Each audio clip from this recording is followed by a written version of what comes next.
All right, perfect.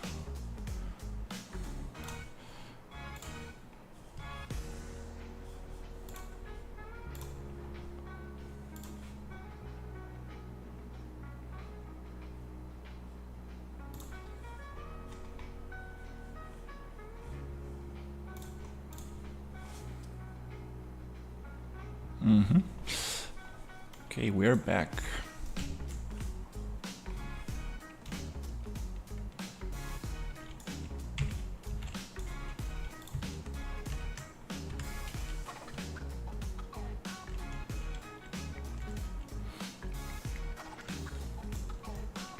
Okay, I would like to add more tilted walls to this structure here.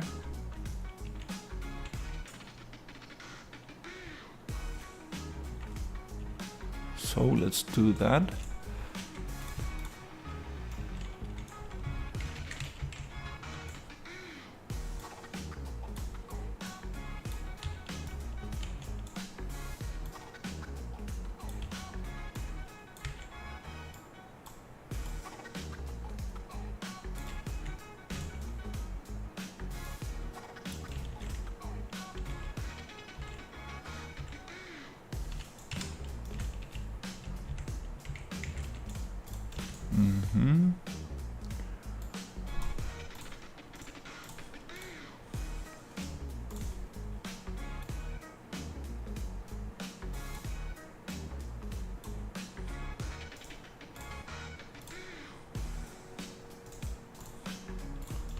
Something like this.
Okay, then I would like to add another piece on this side.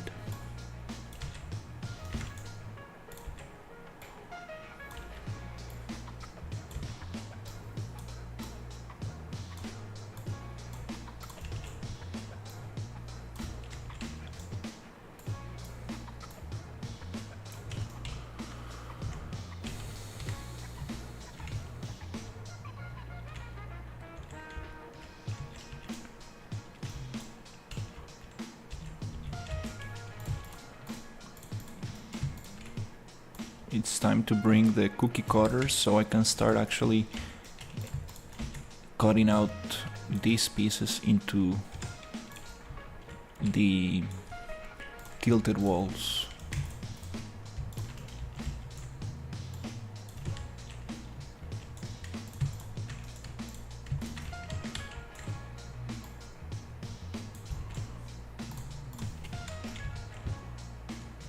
Okay, I like this.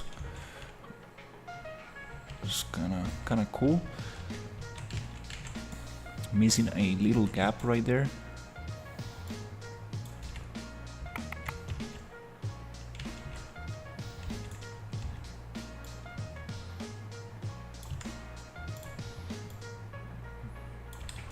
That's fine.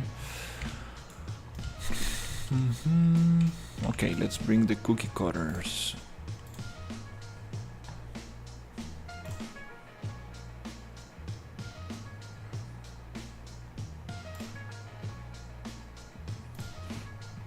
Actually, I think I don't have the one for the door, so I will just make it here.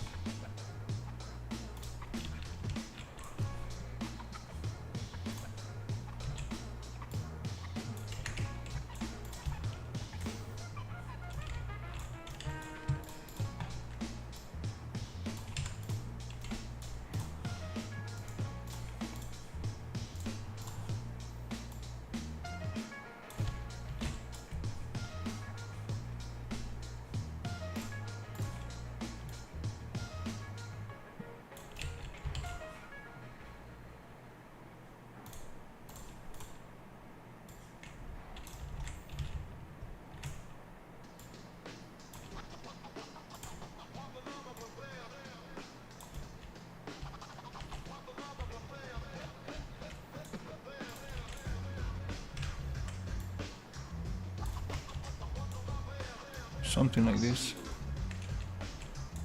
Hey, how is it going? Working on this. I'm not sure. We're thinking about like $20 or something like that.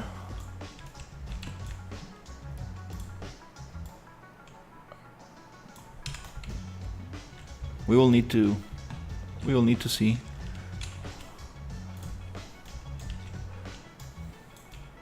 Okay, I think I got this piece. Nice. With this piece, I can start cutting into the other ones.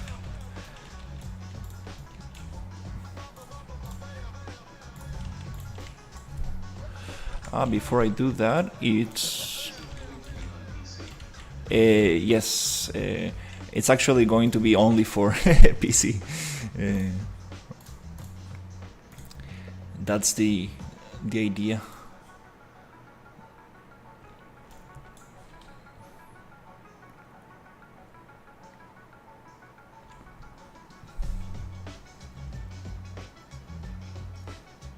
Okay, my PC got stuck saving. That's strange. I would like to change the pivot point.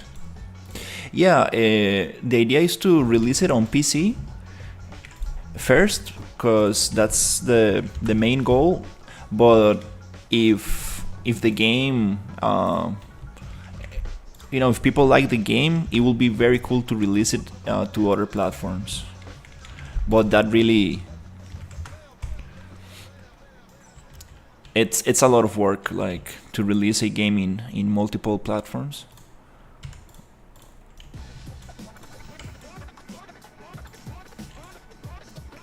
So for now, the main plan is just PC. I mean, I would love to be able to play this on Switch, on the new Nintendo Switch. That would be super awesome.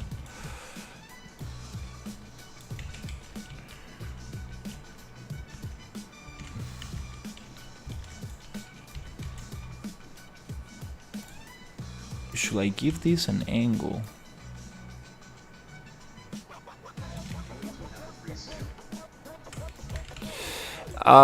Not sure. It's a little bit early to talk about these things. Ryu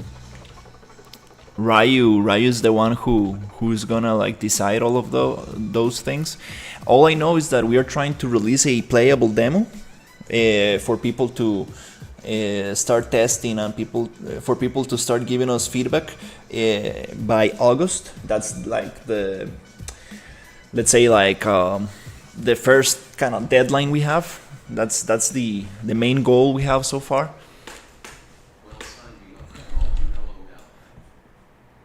I appreciate it. But yeah, we are still on very, very early development. I really hope we will be able to hit that mark.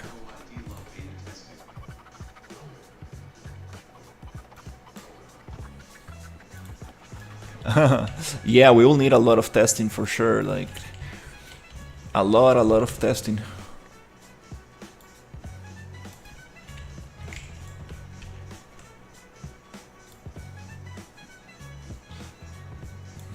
Okay, I think I got this piece going.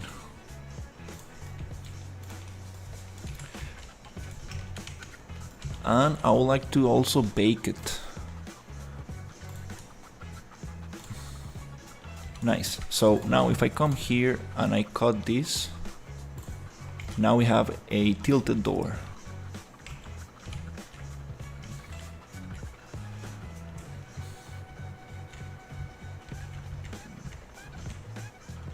Which I think I had before, let's see.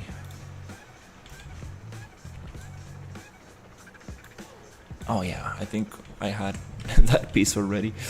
Let's see, this one. That's funny. Okay. So if I come here, oh, the pivot point is different. Oof.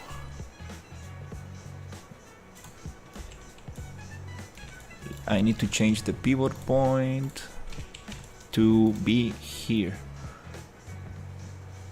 So I'm just gonna copy this location into here.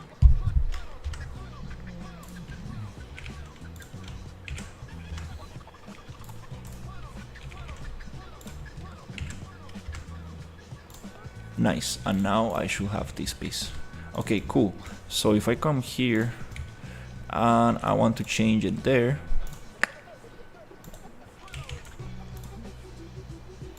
right here, there you go. Now it changes.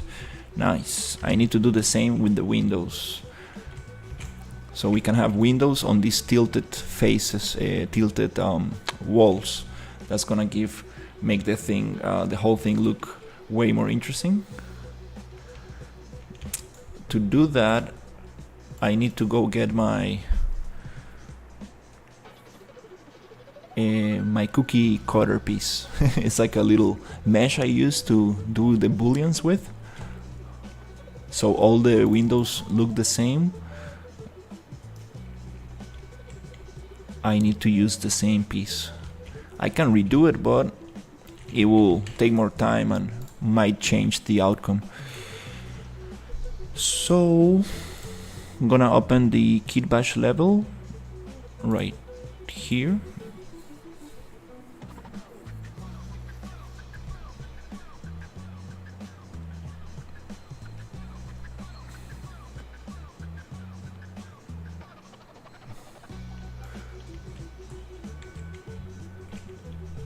And here I got my cookie cutter, these two little pieces. I'm gonna bring them back to the main level.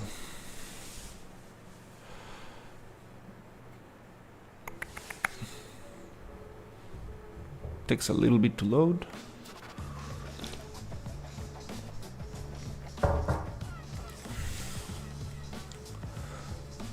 And with these pieces I should be able to cut through the walls.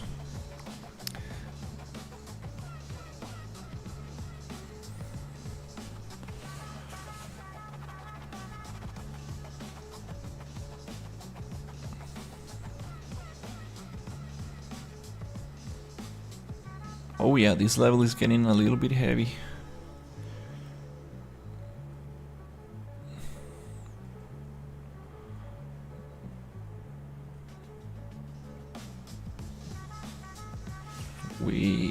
We have a lot of stuff going on here.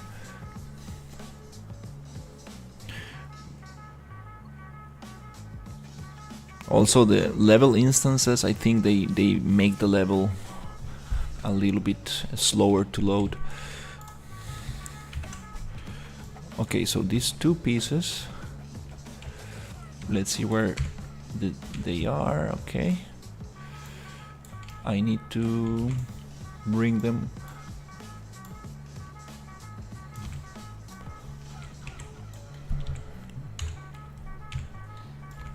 somewhere here.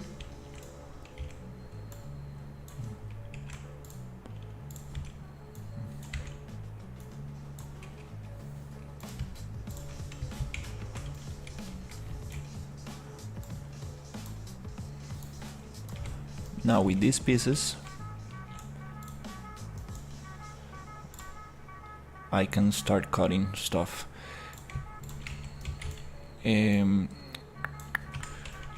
The thing here is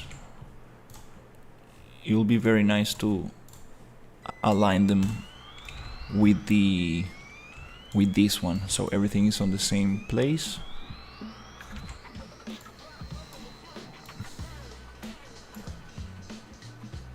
Okay, I think that's nice. Something like this.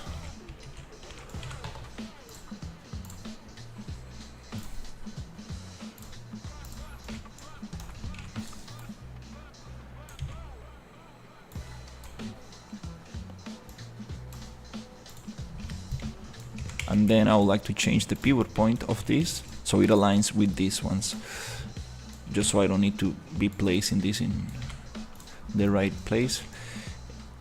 So I'm gonna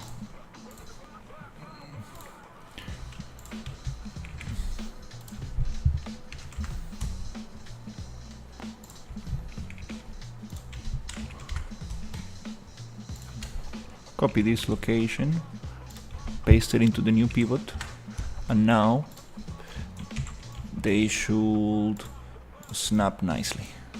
If I go like this, pluk, pluk, pluk, now they're part of the same grid. And this one, I also would like to give it this material.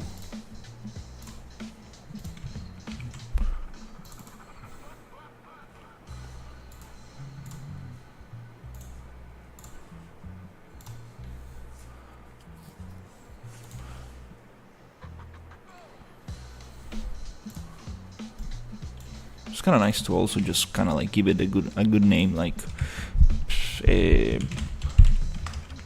static mesh sm underscore slum kind of window cookie cutter,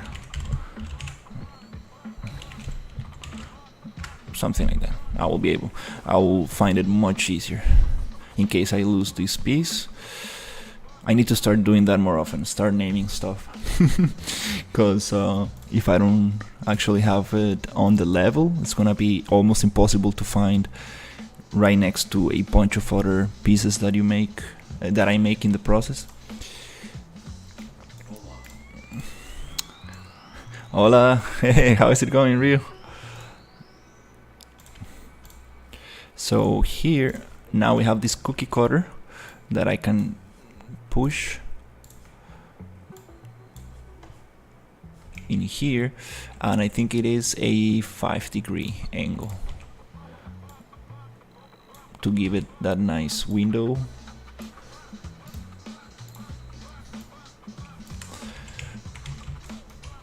Yeah, I'm super excited about this area. Like I'm imagining like a bunch of cables and stuff like.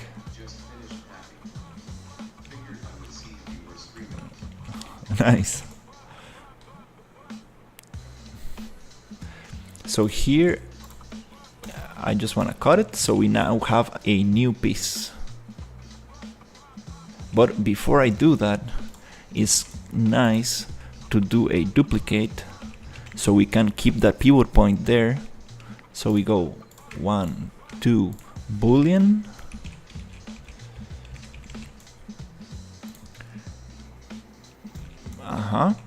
and then I would like to change the pivot point of this thing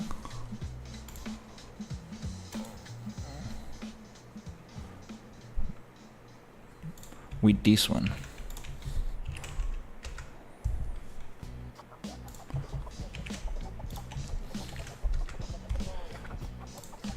And now this new piece will be able to snap nicely. Okay, so we delete this one and we get this one here. Nice. So we can get rid of these windows, and here I can get rid of that, and I can go and snap this nicely like this. Now we have tilted windows and tilted doors, which I think I already had somewhere. It's funny. I think I made the tilted window, the tilted door twice.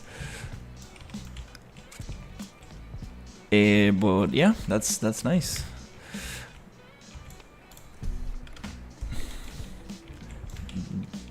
Then I can simply find this one and start changing it here, and these two windows can get deleted, and here I can just simply change the thing. Nice. Now we have this very cool thing.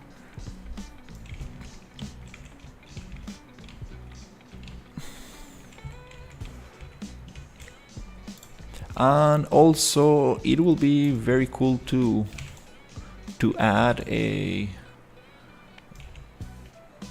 these little holes on top of the walls.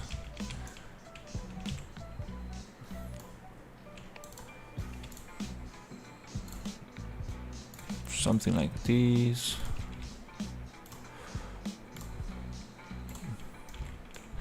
Also, this piece I kind of want to like also just name it nicely. First of all, I'm going to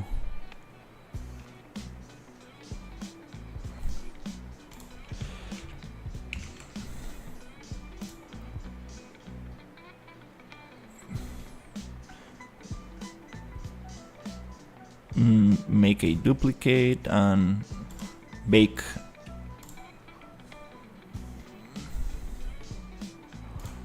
it here, and just gonna rename it like SM slums wall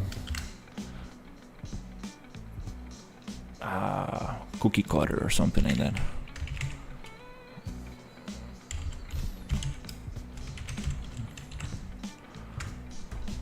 That way I will be able to find it super easily.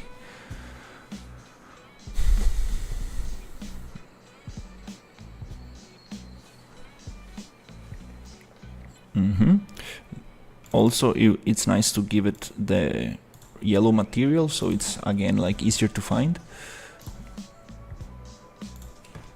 Now I'm gonna copy this location, paste it, and then is this in the center? Okay, so if this is 300 units, I'm gonna go 150. 1, 2, 3. This is the perfect center. 1, 2, 3. I think this is the center of the wall. So here, maybe a little higher.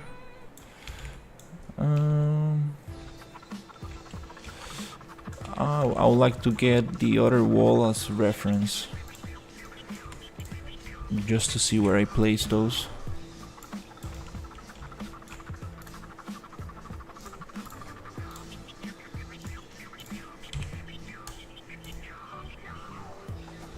It's a little higher.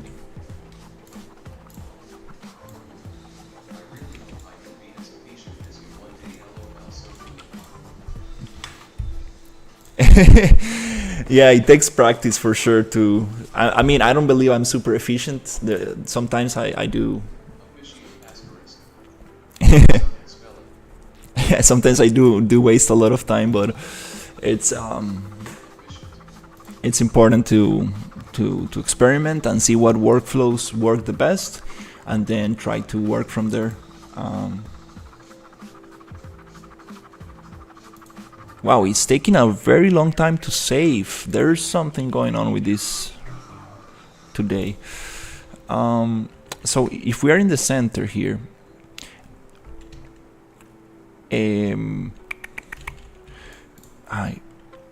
oops, I forgot to... I don't want to delete this yet.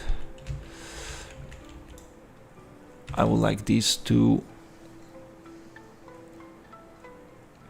Yeah, this wall, I don't actually need it. Here I can move, if I move 50 to the right, 100, let's see, I'm on the edge. So 1, 2, okay, I think that's kind of cool. Let's see how it looks. I think it's centered. Okay, now I need to give it that angle. That angle is 5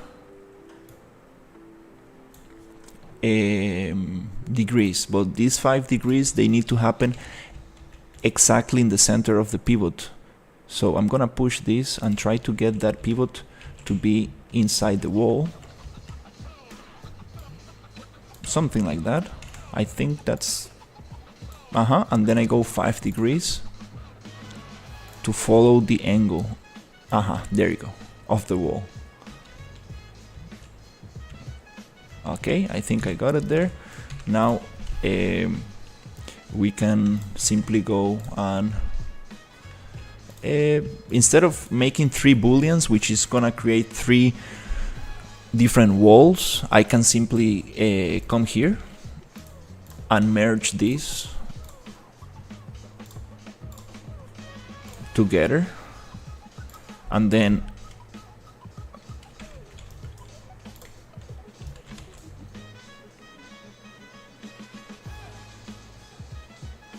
yeah, let's actually continue with this workflow, which is editing the pivot, getting this location so I can reuse this cookie cutter on other pieces. So I can save myself this little work. So for example, I want to cut these same 3 holes on this other one. So I basically copy and push 300 units, 1, 2, 3, and that will cut the same 3 holes here. And those, actually these sticks looks kind of cool, like by themselves. They give that kind of like, I don't know, like I like this thing. We could use that also as a variation.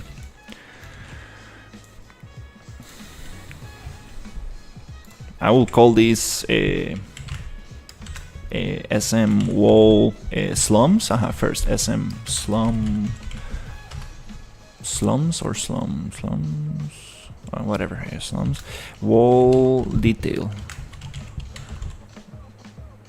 And I will also add the cookie cutter word just so I can find stuff. Cookie cutter, just like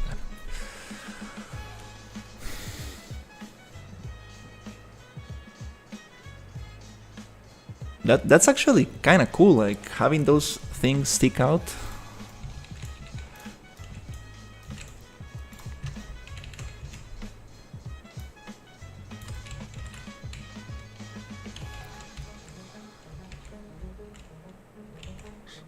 It's kind of interesting.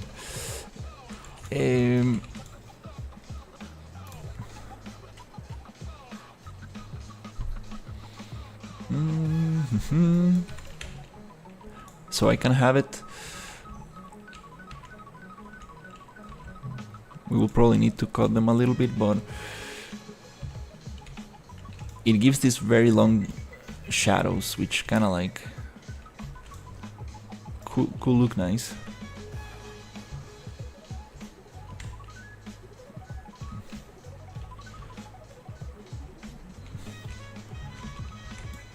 Let's see what happens if I come here and do a boolean.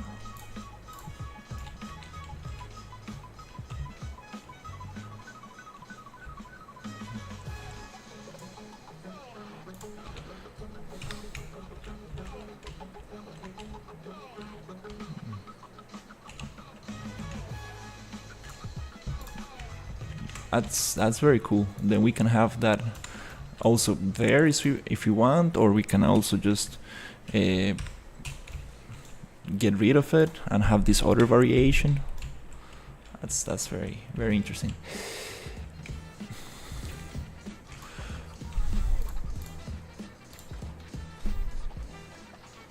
Yeah, I can't wait to actually get into the details of this. Like I imagine like little cables, little pots, little pottery, have some little like plants, cloths hanging, cables, wires, stuff like that. It's gonna be super nice.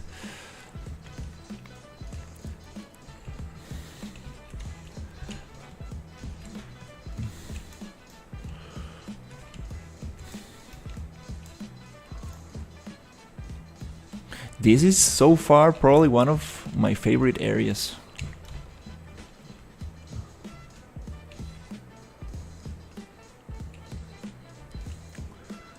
This looks so empty here. No. These villas also need a lot of work.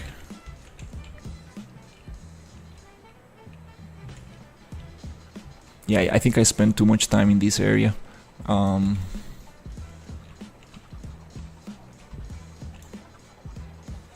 Adjusting little details and not actually like getting the thing to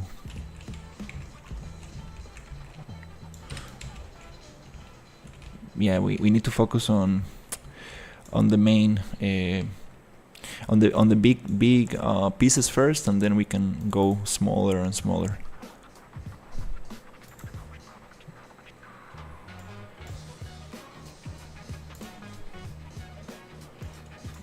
Whoa, yeah, it's taking way longer to save. I'm not sure why.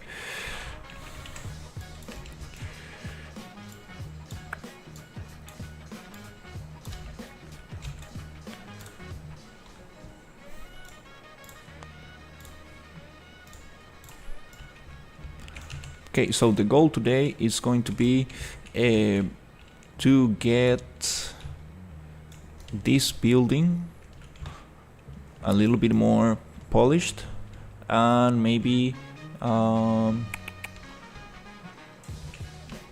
work a little bit on these two, and then we will have 3 kind of like more finished buildings.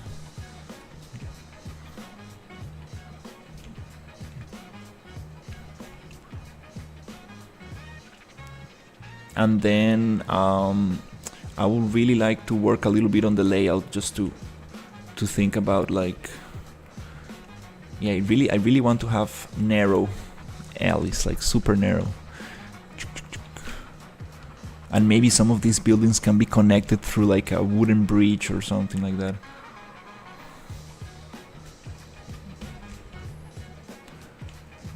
Wow, this area, seriously, like it's gonna be a maze. Okay, here, how can we place this stuff? Should we go try to get it inside? Okay, let's see how this works.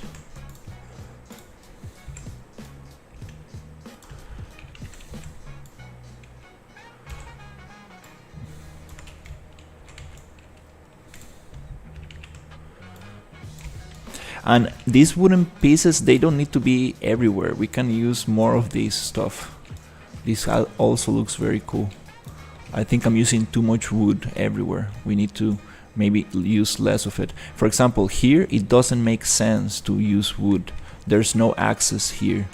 This is a roof, not a terrace. So using these pieces makes way more sense here. That's probably, you see, like I'm trying to set some kind of like design rules for this stuff that I can like repeat on every building. For example, I like the stairs to go around. I also like these things to go out like this.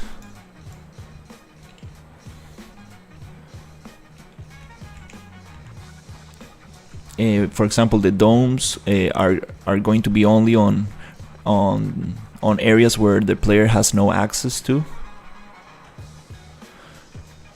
Here again, the wood doesn't make sense here because we have a dome. So yeah, I need to think about those things. Here I would like to add more diagonal stuff. Tilted walls here, to make it more interesting, because it's just like a very blocky tower. So let's see.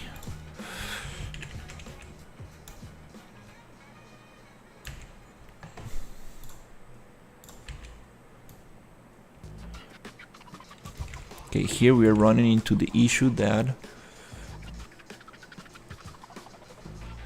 let's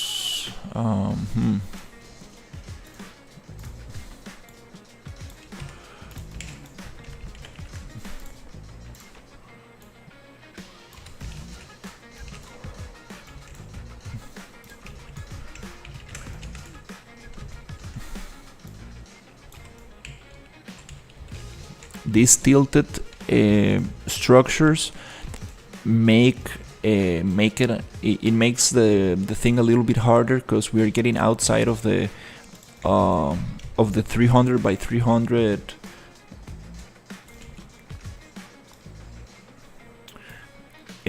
grid that we established. So we're gonna have issues like this, like 10 units, missing 10 units here, going 20 units out of the grid.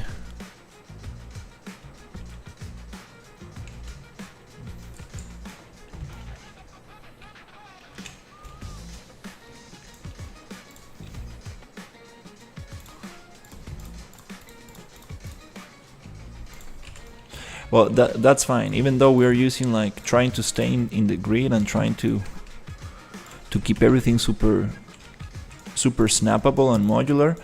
I think it's nice to also have some freedom in this kind of like initial design state, in this phase, in the initial phase. It's nice to just experiment a little bit.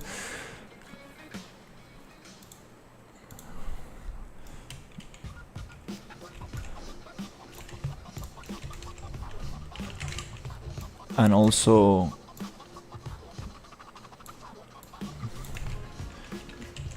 yeah, just trying to come up with something very interesting.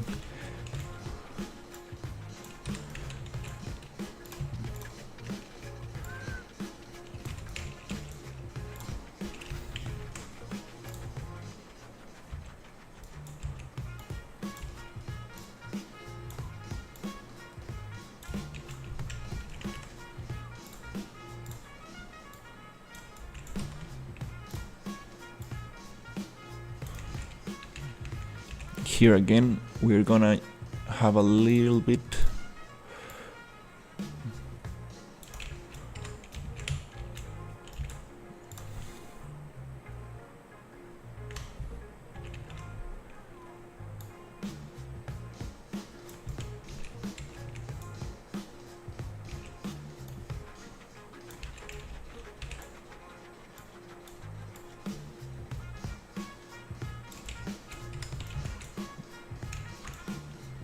of issues in some areas.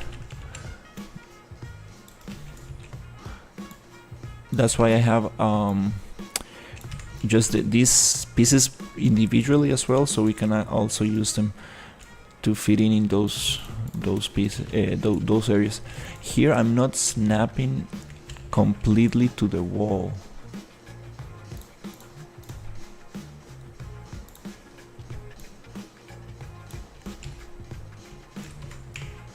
Okay, that's a little better.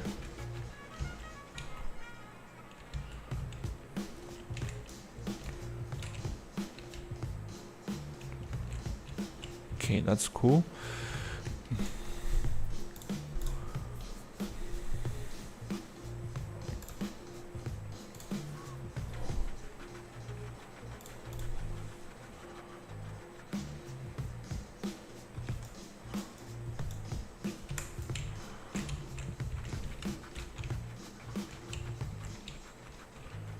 This upper floor can also have some tilted walls.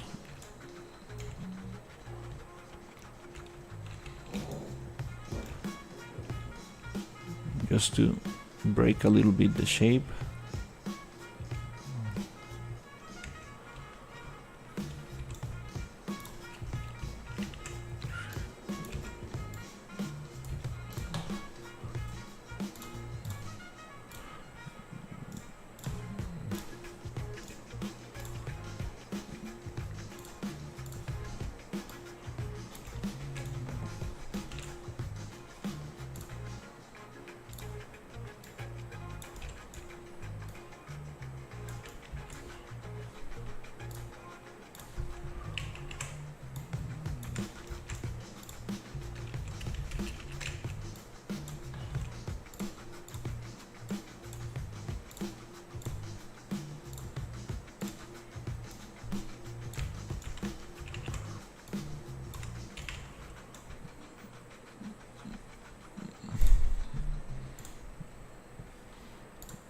Yeah, I'm imagining like having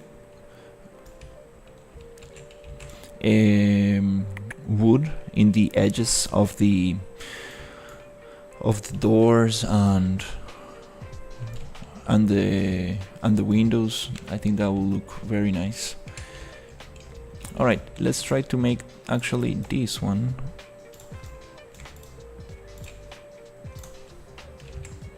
A little bit tilted. Let's see how that goes.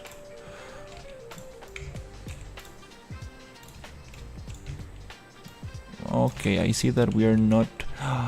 Oh, I forgot. Oops. So, I forgot.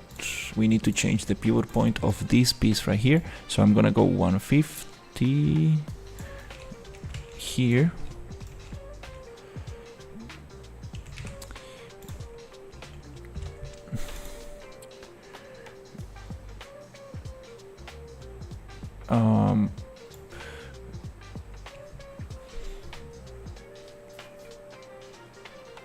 I want to change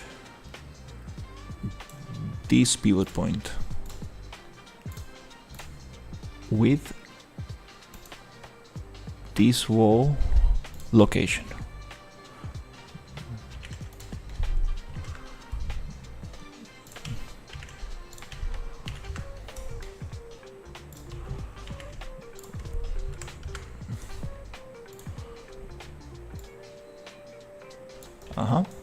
Nice. So now that looks kind of fun. These tilted walls into a square, like that looks kind of interesting. I was not expecting this. Huh. Not sure if we're gonna use that, but that's another variation.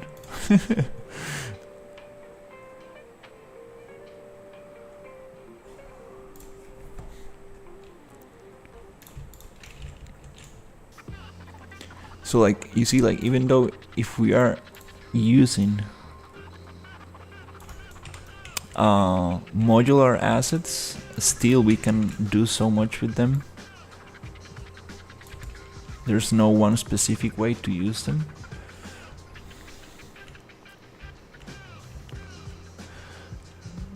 And here I will try to see if that's going to match. Maybe not, but I'll try to make it work here. Let's go all tilted. This might not work for this space.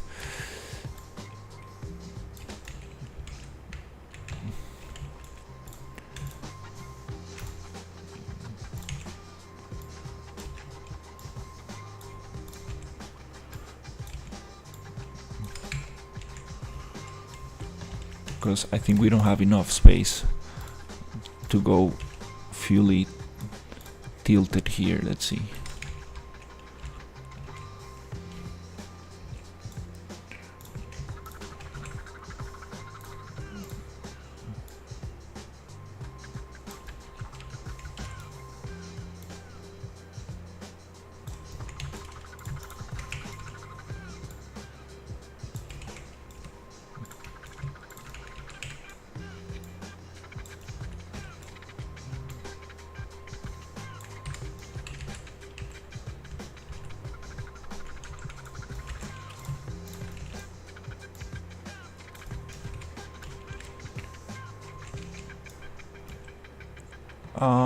I need to get this other piece.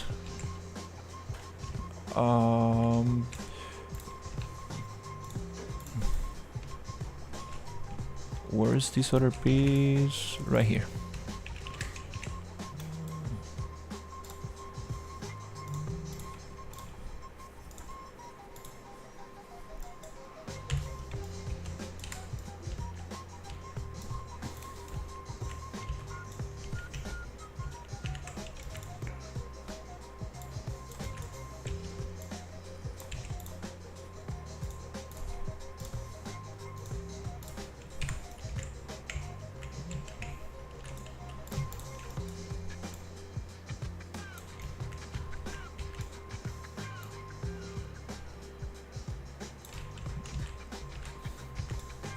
Something like that.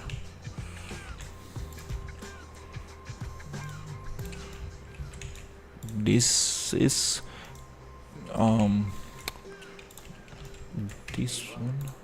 this one. Hey, how's it going?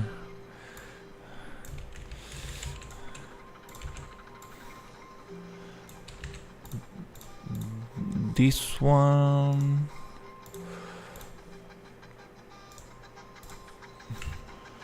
goes there, and here I think I'm missing what?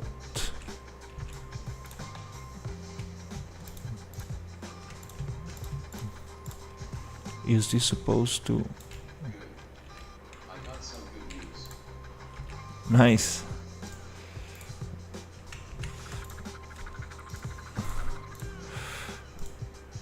What's going on? Okay, so we are going... we are a little bit off here. And a little bit off there as well.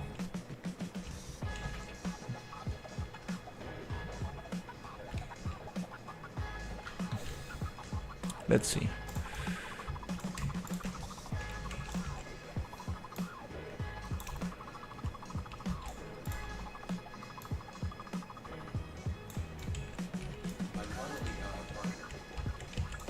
Oh, nice. That's very good to hear.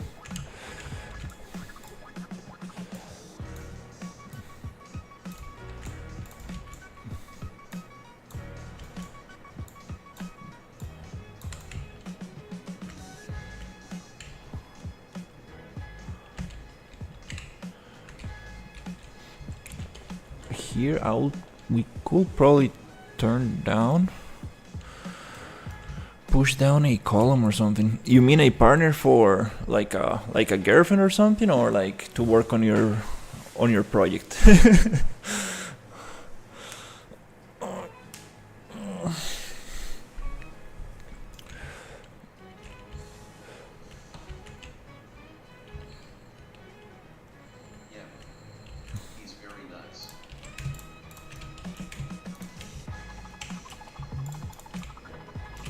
Nice, nice.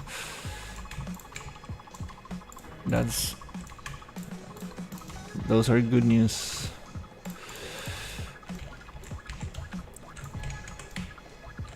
Okay.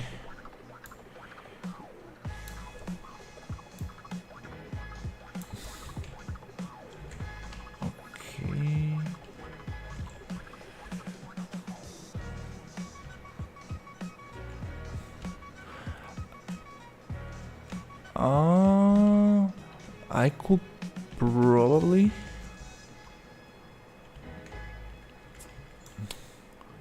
push this to the edge like this. I'm not sure if this is gonna make sense, but might look cool. Let's see.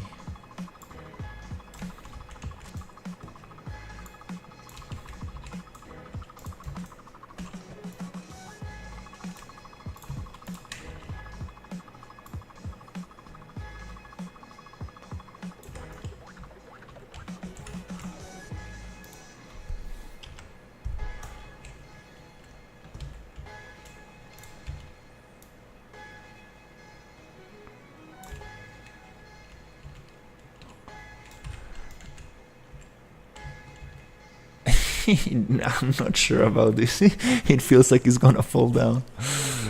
We could add some holding structure here.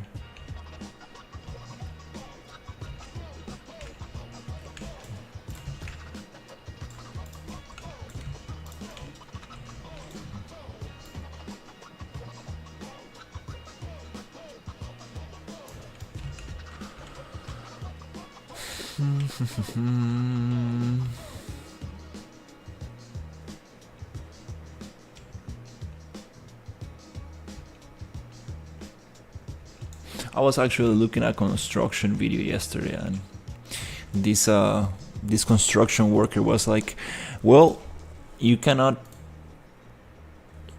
use smaller columns on the bottom. You can use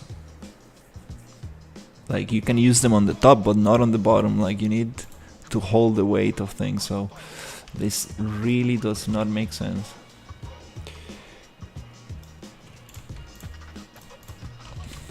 Another solution could be like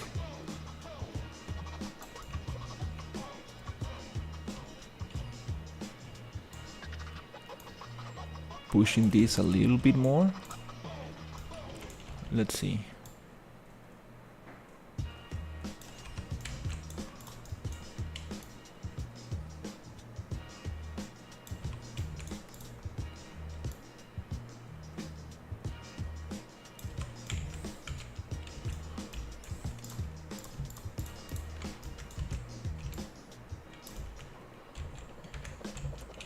Uh-huh.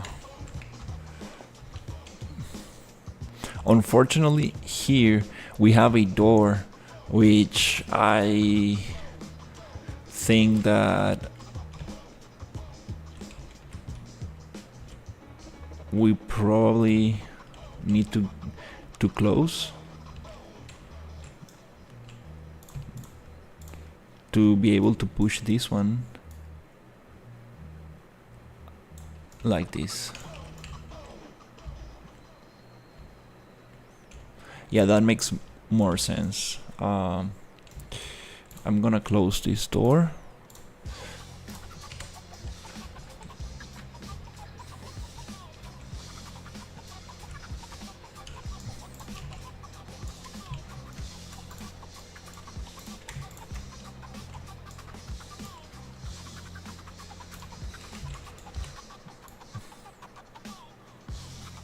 The other option could be to push this to the side.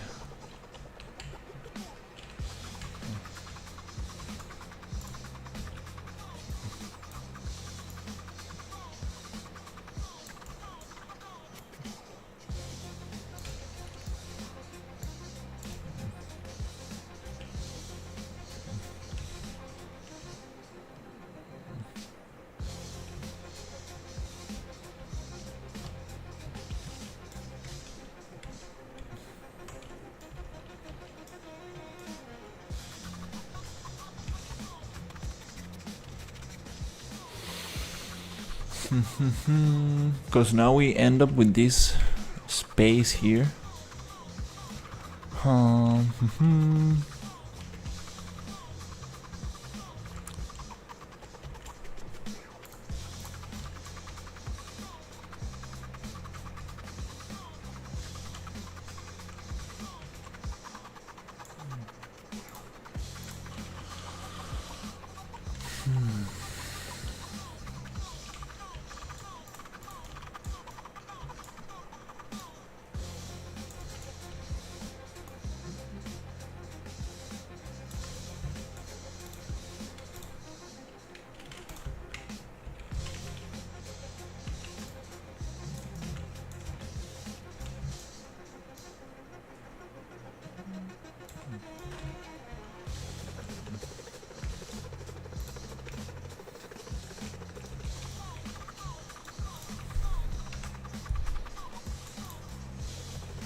I believe this one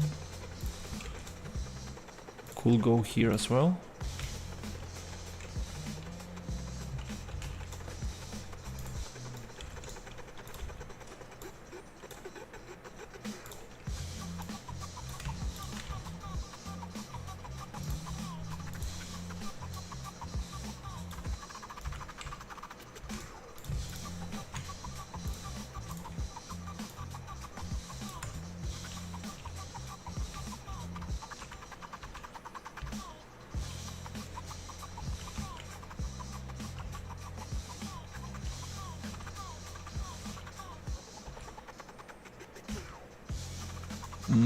I think I have this other corner piece. Yeah, what I'm not sure about is this thing here.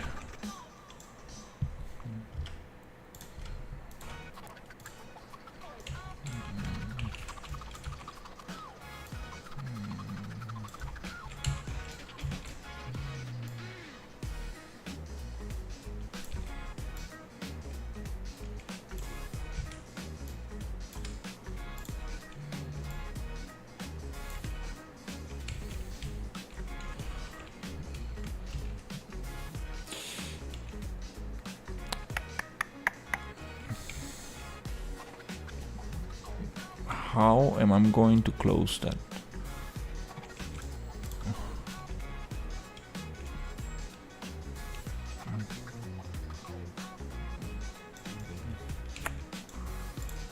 Maybe with this piece? I think it is this one. And I have one of those here.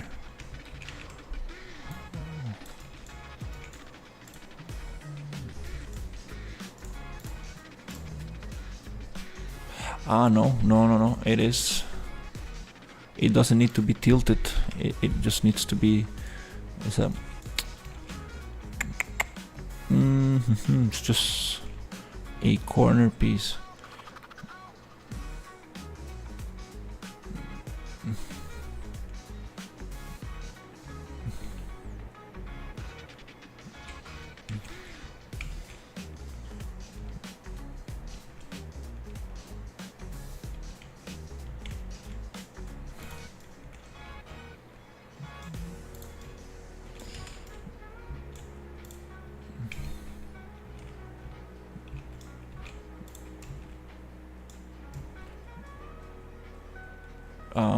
I think I'm just gonna get basically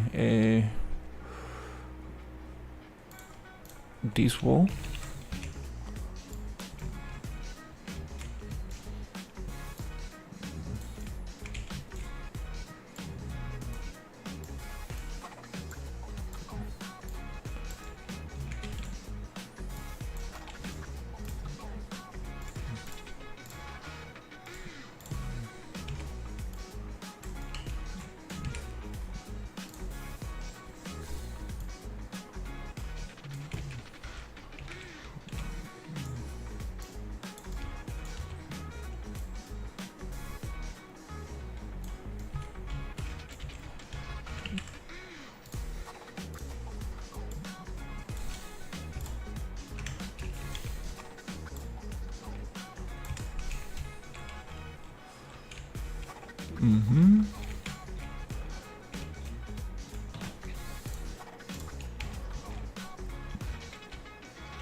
That little space there doesn't really makes much sense.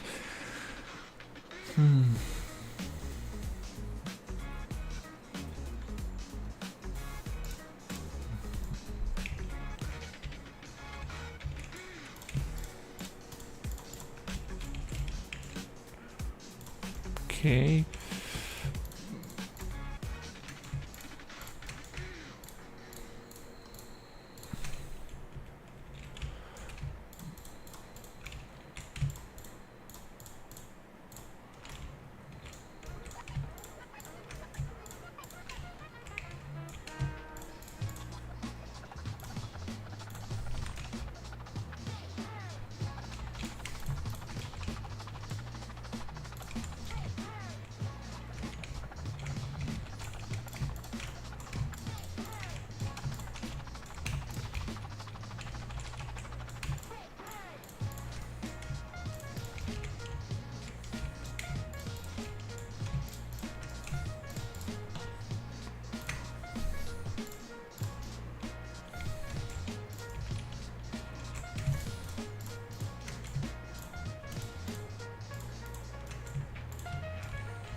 Okay, that's cool.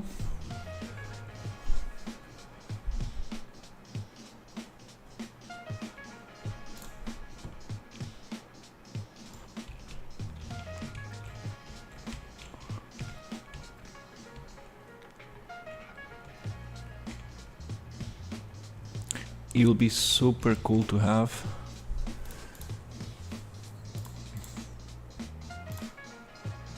Now the windows are not aligned. Okay, that's because I have this piece here.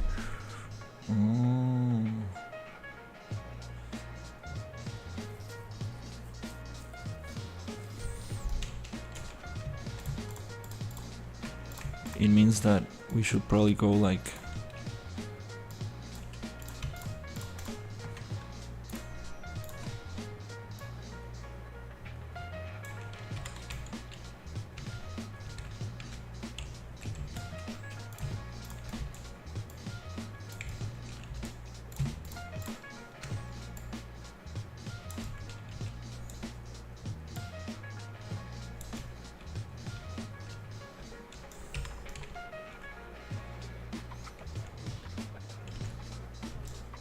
something like this.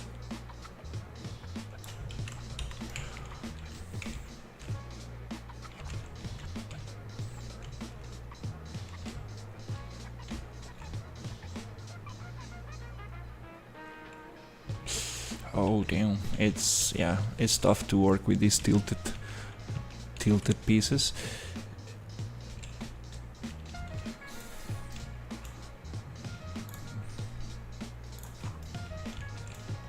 In that case, I'm just gonna get rid of those windows.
Okay, here we can probably just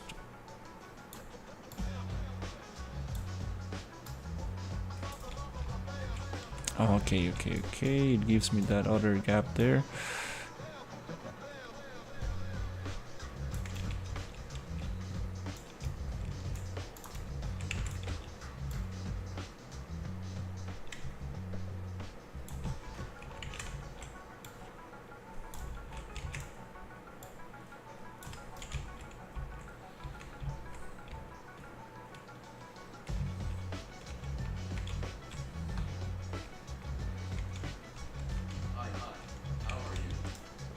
Hey, very good, thank you.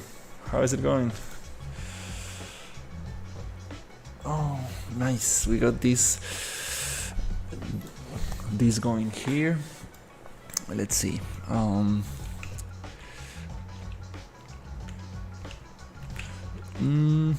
I think it would be nice to add more of these details. Okay, now that I have these pieces, I think I can replace those. Yeah, it's time to clean up a little bit. Yeah, I'm just probably gonna focus on this one for now. And then I need to go back to the other buildings and polish a little bit. I think that's probably the best.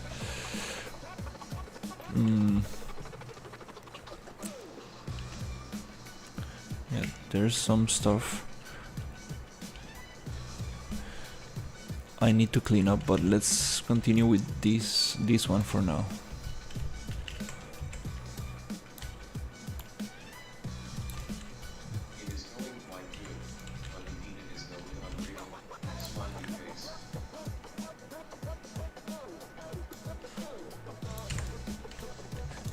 Thank you.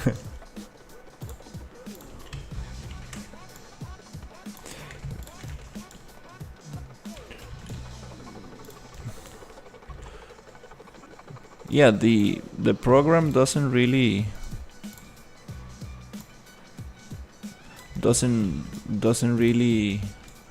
matter. It's like the logic behind it.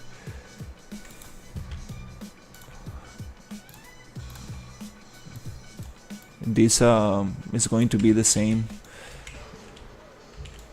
in Maya or Blender or whatever program the the logic is the same. It's about following the grid and coming up with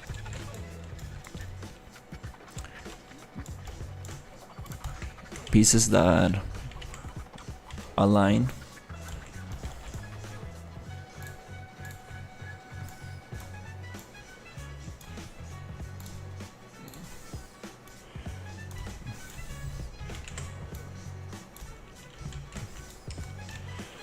Here we are dealing with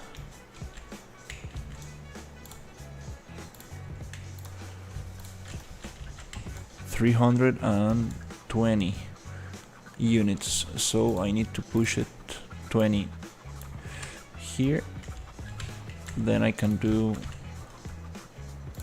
copy this one. But for polishing, we do want to send these pieces to Maya so we can get them super nice and add more details to them.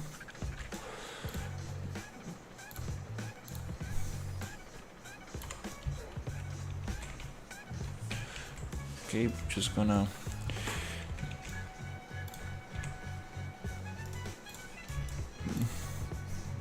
cheat a little bit here.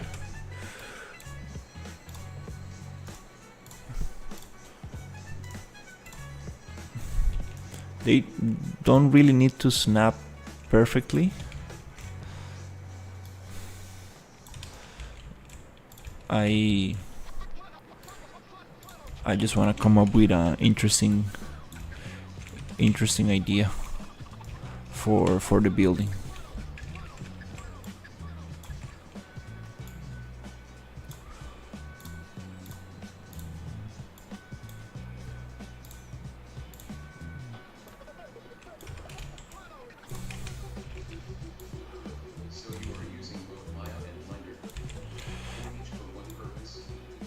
No, we are not using Blender for this.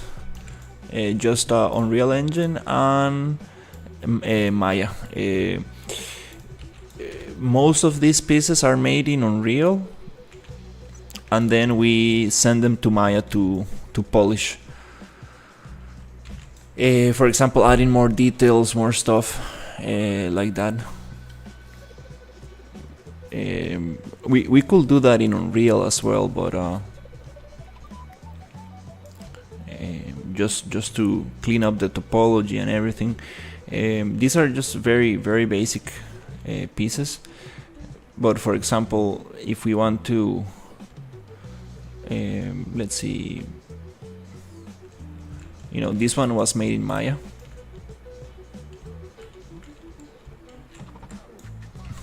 Still, it's like very basic. Like I could do this in Unreal as well.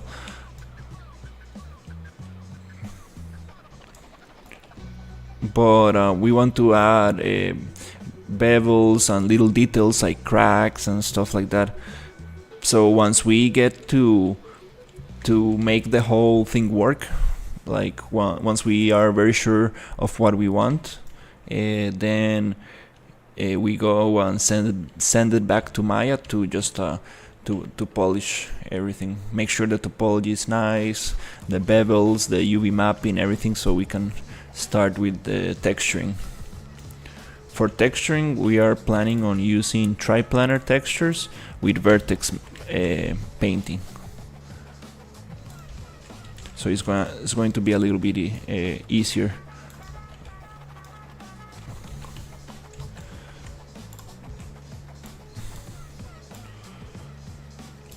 Okay, here I will need to come up with my other piece. I'll need to set individual pieces here.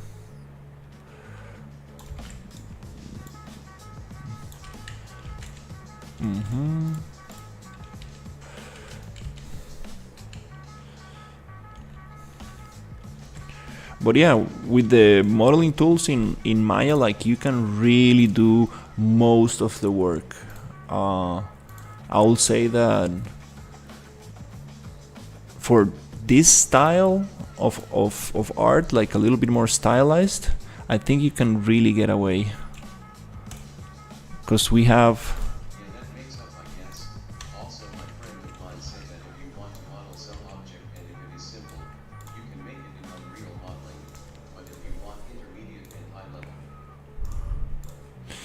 Yeah,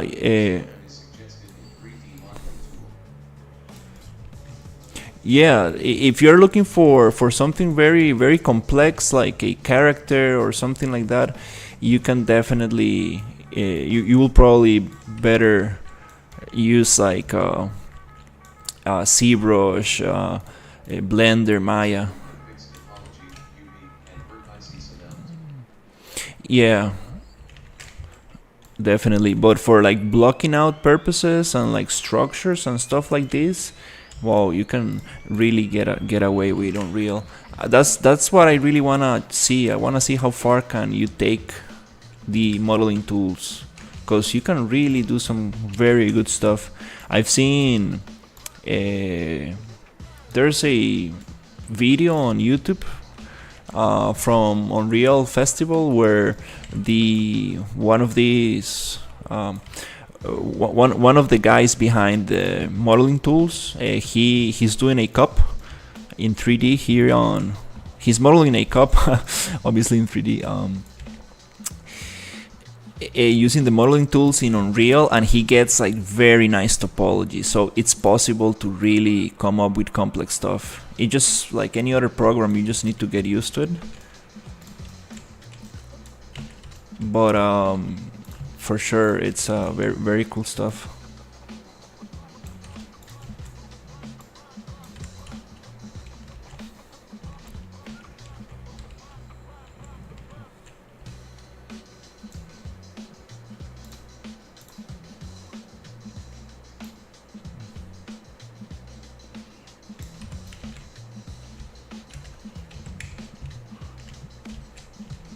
Okay,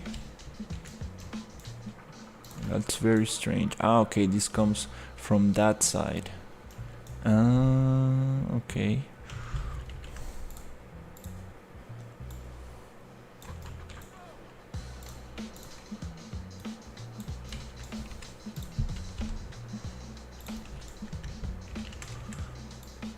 Yeah, the coolest part about this is that you are inside the engine already. Okay, this needs to be pushed a little bit more. You're already inside the engine and you're able to just see how things are going to interact with each other and how the lighting is going to affect the environment and the player and the size. Everything is like, also you don't need to be importing, exporting, and just saves you a lot of time. For the initial layout blockout, this is very nice. Like I really recommend people to use the modeling tools for the initial states, and then you can just send this to another program and continue working from there. That's what I have been doing. For example, at the beginning we started like very loose. We started very loose. I was creating like a bunch of different buildings and shapes, just coming up with ideas, trying to follow some concept art that was given to me. And then these pieces, these very rough pieces, were taken to Maya, where we started like figuring out, okay, we're gonna follow a 300 by 300 grid, and we're gonna start snapping things to every 3 meters or every 300 centimeters. And from there on, I started creating more pieces based on that grid. So now I'm trying to make everything kind of like snap to that. And then probably we're gonna try to take them back to Unreal, to Maya, to finish with the process. The most important thing actually is the pivot point when it comes to this kind of like modular pieces. It's all about pivot points. Okay, here I'm going out 100 meters, so maybe we can just fake that here. 100 centimeters.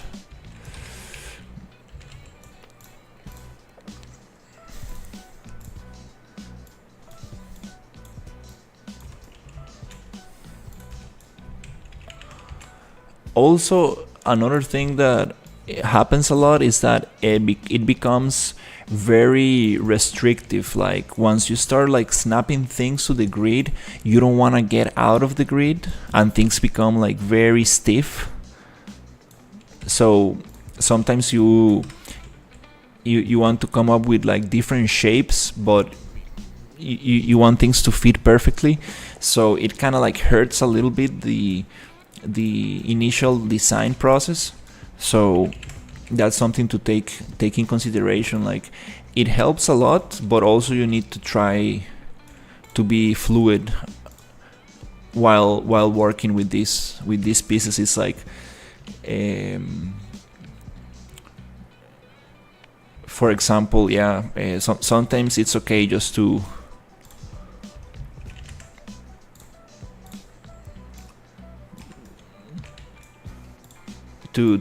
get out of the grid and use these pieces in different ways.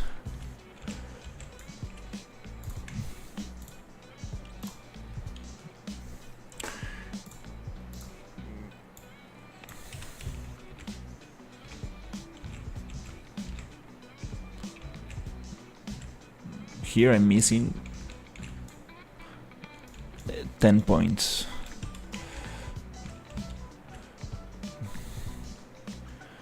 Okay, but I'm not gonna worry too much about it.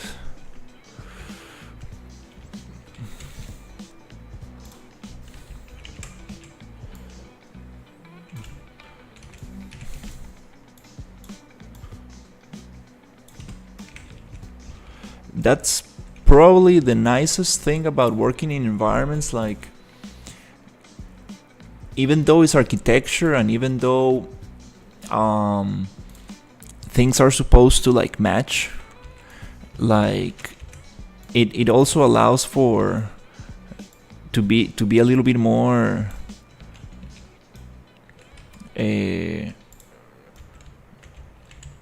to have more freedoms with it. Sometimes characters, I think that working with characters, it's a little bit harder because you need to follow very strict topology guidelines if you want to animate them, and it's like like it really needs to be.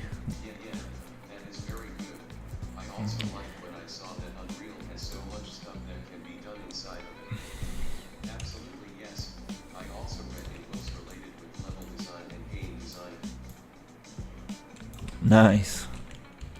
Yeah, Unreal, it's super cool. Like now you can animate, you can rig, you can model.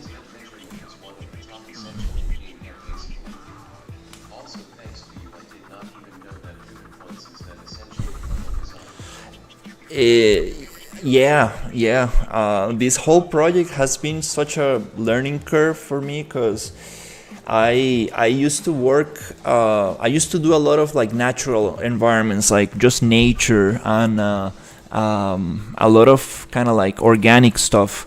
So I was never so thoughtful about pivot points and snapping and working in a grid. Like I was just like coming up with.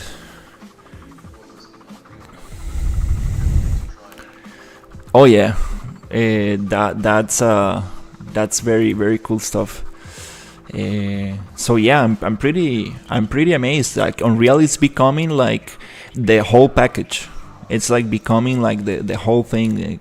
Like I believe in a couple of years, it's gonna get very very good. Like you will be able to do entire games just inside the engine, like without needing to go out without needing to export or import stuff. Obviously, like there's always going to be specialized tools. Like ZBrush is like, probably the best sculpting tool there is. Maya is probably the best tool for animation.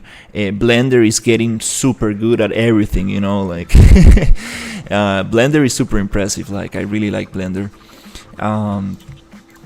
But that's the thing with Unreal. Like, you can see things in real time.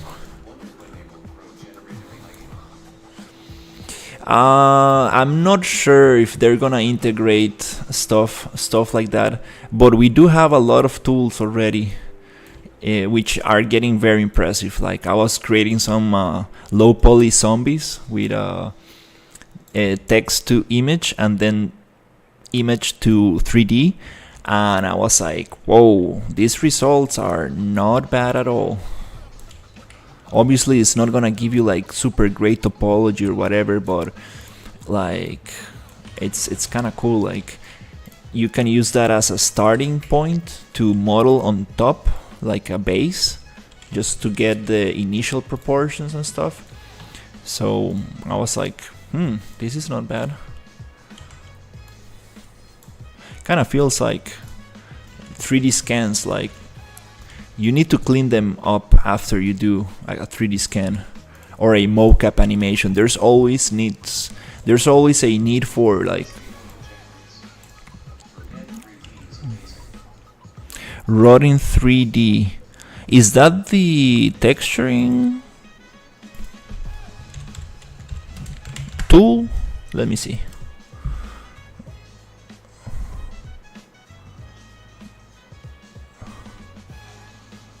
Oh, Rodin is the text to 3D. Yeah, this one is good. I use another one which is it's called a Hugging Face. I have a short video on my YouTube that I basically it's just a repost from I forgot the name of this guy, Smart Poly. I give him credit on the video. He came up with this. He made a video talking about this, and I used that, and it's very, very impressive. Yeah, Rodin 3D, it's cool. I think I used it once. There's this other.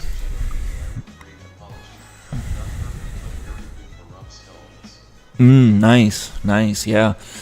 There's another tool from NVIDIA. I'm not sure if we have access to it. I think it's just in development yet. But I saw a video of it, and it really gets like good topology, like very impressive topology, and I'm like, whoa, okay. That's super cool stuff. But yeah, like I'm very interested in learning modularity. Right now, that's probably like my biggest motivation in 3D, like making modular environments, because very soon we will be having a lot of PCG graphs that use grammar, so we could actually make buildings from PCG, like the procedural content generator. There's this plugin that Procedural Minds talk about. He's a very nice YouTuber who goes deep into PCG and making buildings and stuff like that. And this plugin, it's a free plugin that comes with a lot of logic for PCG, and they have like dungeon generators, building generators. It's complex to use. Like, it's not so straightforward, like for just it really requires some understanding of PCG itself, but it's cool because I know that these tools are going to become more and more friendly, and we are going to get to the point where it's like, okay, here's the graph, now just get your meshes in there. The meshes need to have these measurements, and you will be able to propagate and create like many variations of the buildings. So for example, these buildings that I'm coming up with, definitely he's super nice. But at the same time, like, uh, I've been researching a lot about PCG and grammar and stuff, and the end result that I see is not so impressive. Like, people come up with procedural graphs for buildings, and at the end they come up with like a cube building, and it's like, okay, it's procedural. You can tell it how many windows, doors, and things are going to have, but I can build that in, if I have the modular pieces, I can easily build that in like in an hour maybe or less. So the end result, it's not so creative. Let's say it's not so impressive, because it's like I don't see much variation in those buildings. It's just like the same cube building, right? You can make it an L shape or I shape or extend it or make it wider, but there's not much variation. I can give it way much more variation just working by hand, but we are getting there pretty soon. I know that these graphs are going to get better and better and more advanced. There's another guy, I forgot the name of his YouTube. He makes buildings, and he figured out to make the roofs of the building, so you can play with more variation using the Megascans modular assets and stuff. But yeah, it's super impressive, like just coming up with the interiors and everything. But at the same time, like the thing I don't like yet is that you end up with this like very procedural feeling of just very repetitive stuff, like repetitive everywhere, and it's like it feels generated, it feels procedural, and that's what I don't really like. Maybe that's a good starting point. Maybe you can grab that and just edit it after and just start adding variations by hand, or right, but it's coming soon. Is that YouTube?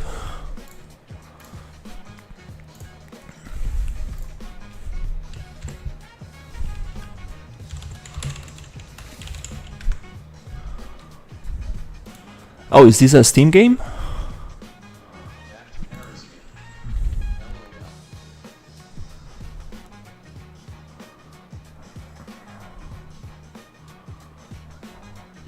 Oh wow, this looks super cool.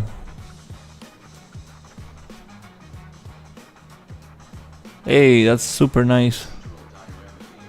Oh, that's super nice. There's another game that is super impressive. Talking about procedural games. Oh, there's a demo. Nice. I'll love to check it out. This one looks very cool. I will wishlist it for sure. This item is no longer available. What?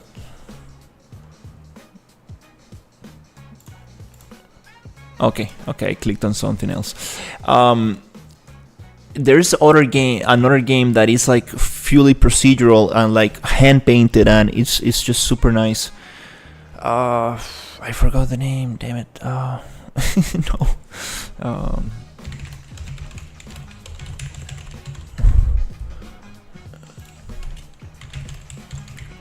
This one got me very, very impressed.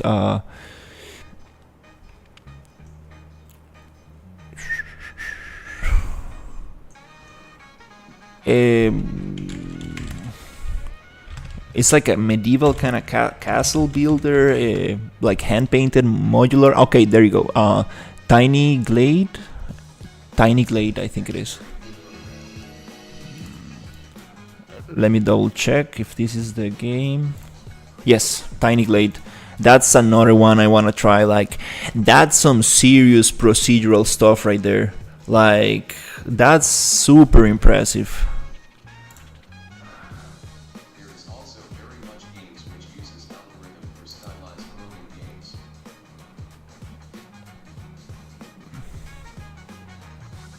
Like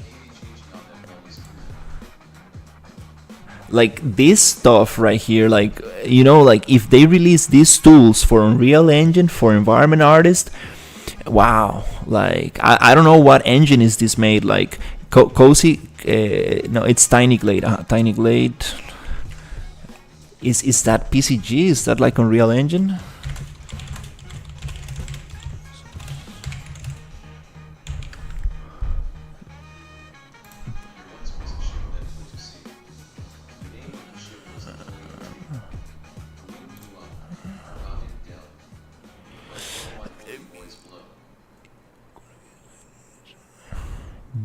BVECS.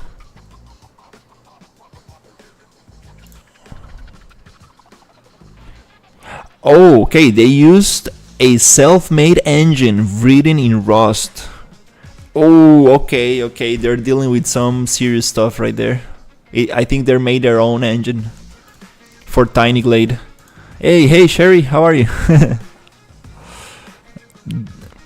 Yeah, this is the one I'm referring to, like Tiny Glade. Super impressive stuff.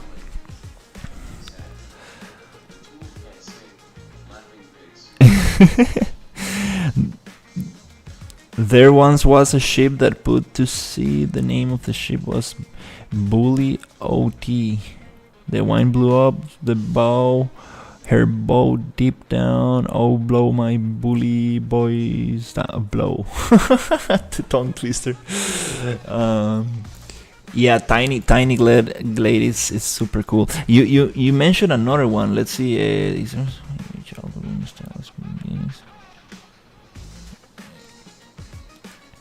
Hey, Harry. Where is it? Algorithm stylized building names. I think I missed a message here. Oh, well.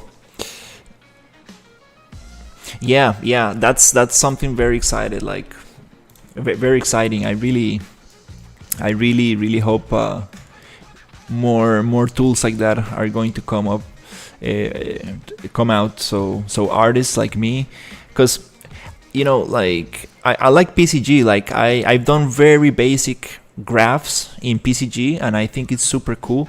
But I believe it's like not for everyone. It's like it really takes some effort to make a nice PCG graph work.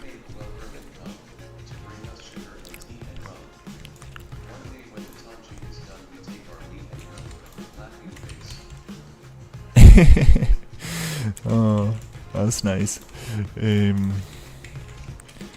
But yeah, at the end of the day, these PCG graphs they need a mesh to work with, right? Like they need a static mesh to actually spawn something. So that's what I want to focus on, like creating very nice static meshes that learning modularity, learning how to snap all these things together. So when I do get my hands on these graphs and I start learning like these graphs, nice. I can really just start building stuff with that. That's very cool stuff.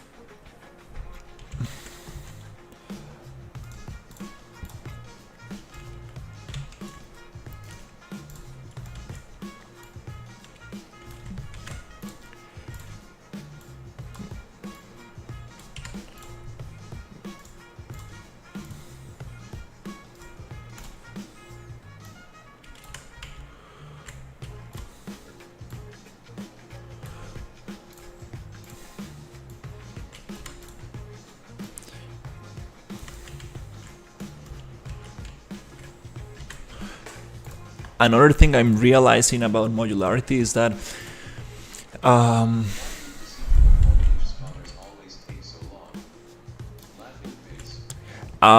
because you're pushing them too hard.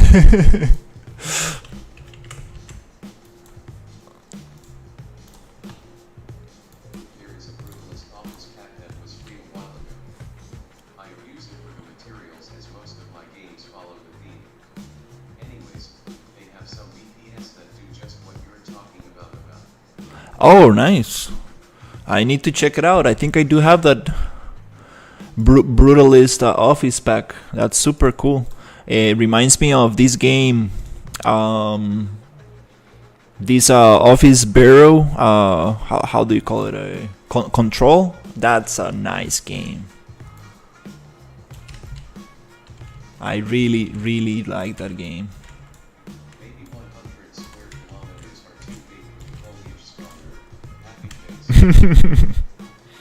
Yeah, remember the other map I was working on, the stylized kind of like medieval map? Yeah, definitely I learned my lesson. Be careful with PCG. Also, it's not how much stuff you spawn, but what settings do your foliage have? You know, if you're gonna go like full render settings on them, like it's gonna be very heavy. And also the, how do you call it, the Collins distance.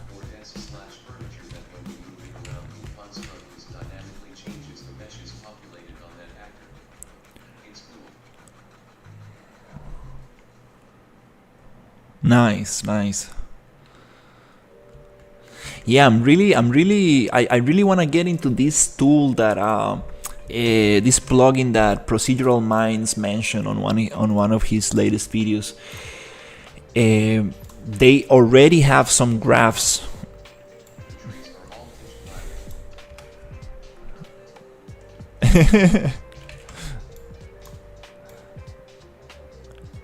Yeah, because they have already a couple of graphs established, so it's super nice.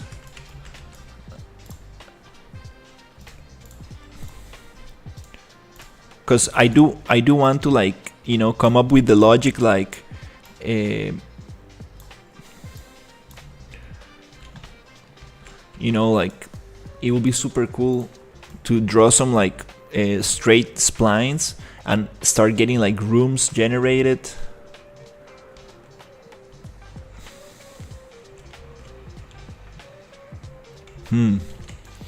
That's a nice topic.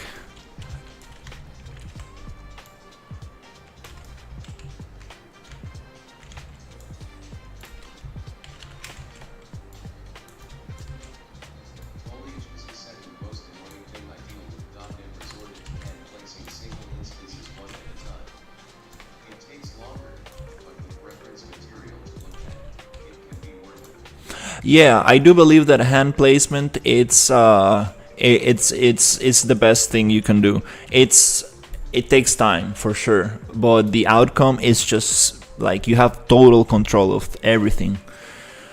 I'm trying to come up with this approach where, for example, I want to generate this kind of like stuff. You see, like these super rough structures.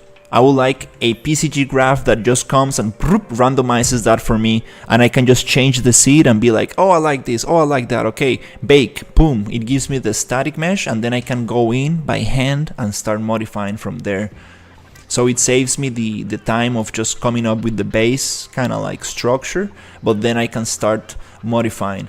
Then, for example, having this window here, and this window I can have a little kind of slider, and I can go, give me window variation 1, window variation 2, give me these holes here, no, give me these sticks, put a roof here. So I can have a slider with different variations, and I can go kind of like piece by piece modifying the whole thing, but it's more like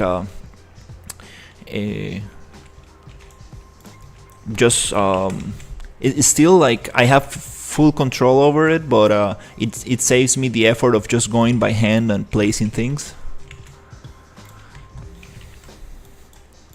That could be super sweet.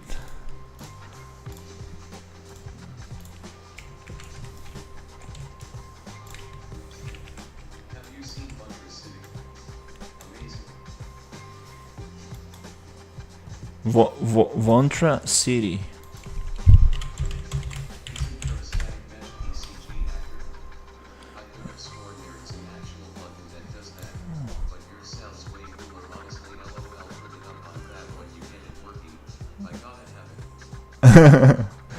No, I don't know. Vontra City, is this a VR game?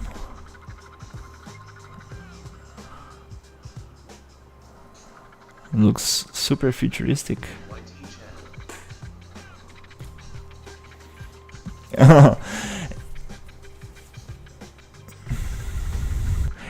Isn't there a static mesh PCG actor? I could have sworn there is an actual plugin that does that. There is a plugin that. Nice, nice. Yeah, it looks pretty cool. The Ultra City. There's a plugin, Procedural Minds. This very cool YouTuber. He has a video on it. He says that it's not like super easy to use, but it's just gonna. It's like on very early access, and they have like dungeon generators. I do have a spline to basically spawn meshes, but it's like a fence spline, right? It's just like you drag and start spawning. Yeah, he's super cool. We had a little chat on one of his live streams last time.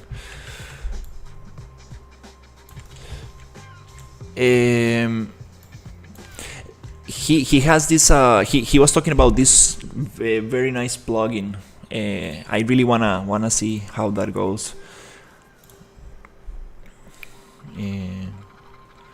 But yeah, it's pretty cool for sure.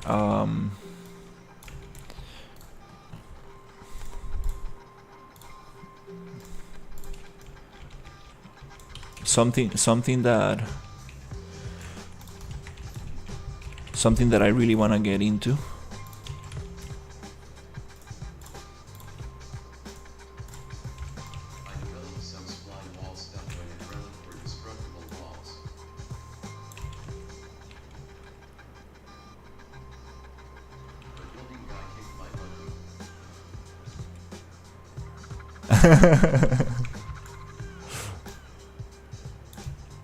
That's very cool.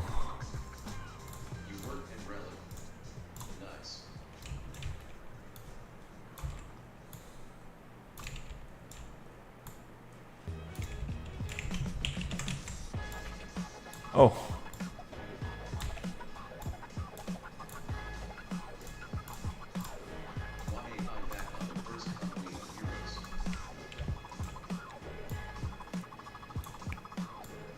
Oh, it's very cool.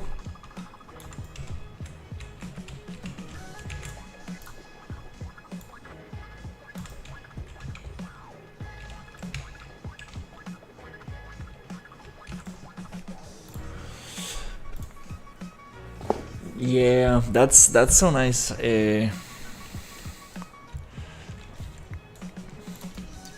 Yeah, I can't wait to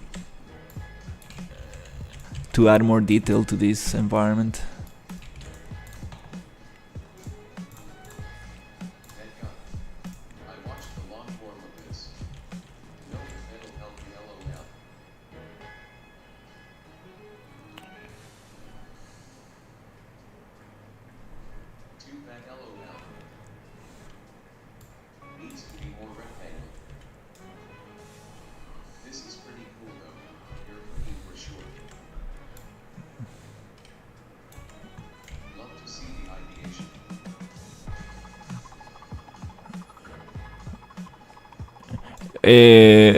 Needs to be more rectangle this roof, or what are you talking about, right?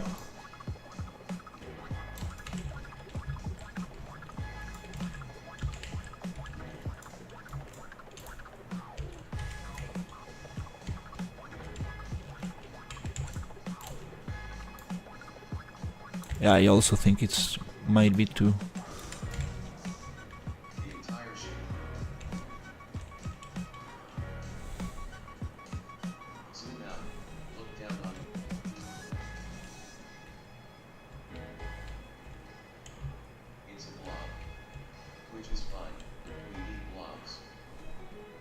Yeah, you're right. I need to come up with like shorter. Mm-hmm. Stuff like this.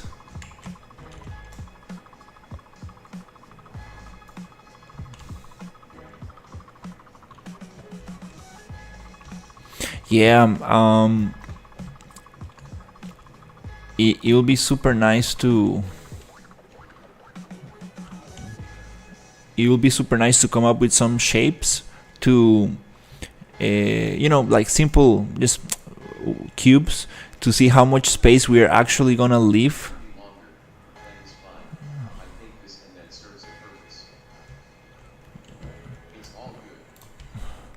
Like here, like like it will be super nice like to have like super small kind of like narrow alleys like this. Well, I cannot play on this build, but like imagine stuff like this where you need to go through and there's gonna be cables hanging and like you can like walk from one to the other and then like narrow kind of like entrance here and there's some stairs and like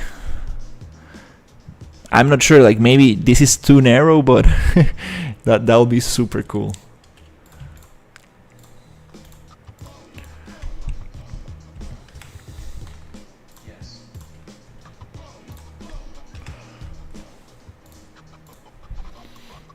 And I think that the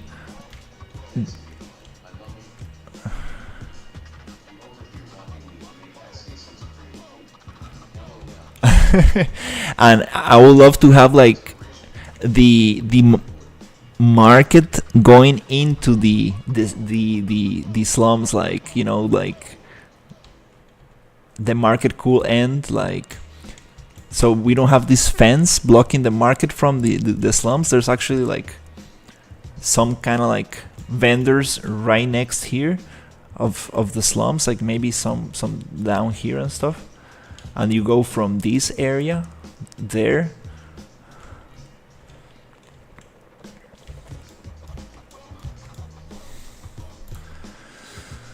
But yeah, I have these 3 buildings. I think I'm gonna. That's nice. I think I'm gonna like try to, polish this a little bit, finish this, and then we can like probably get rid of these blocks and just add cubes and start like figuring out the layout of this village. And then maybe I can get these ones duplicated and start deleting pieces, start cutting these down and modifying.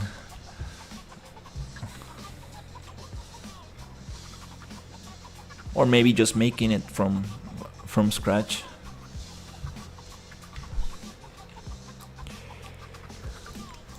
Yeah, these are a little bit.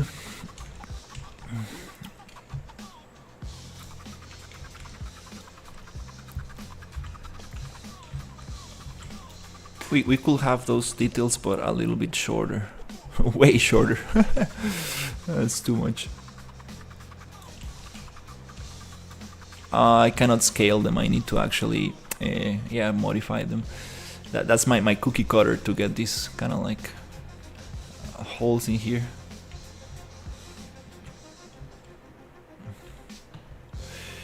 All right, it's 9 p.m. Hopefully I'm really trying to go. Hey, what's up? That's nice. Multiplayer, definitely challenging.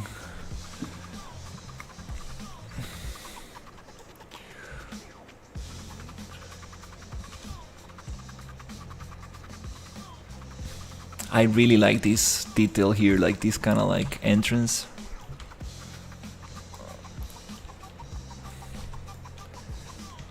These other details.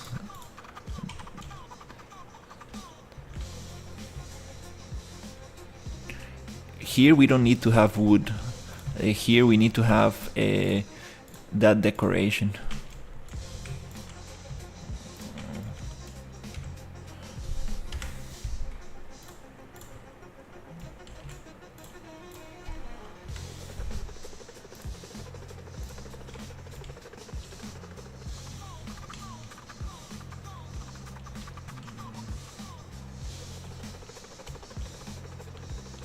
Yeah, wish I could play. Do you know right if the new build is working?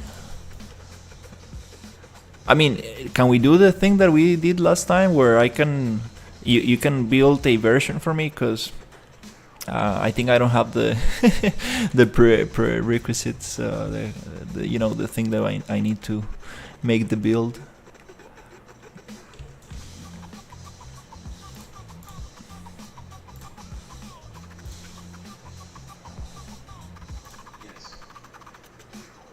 Nice.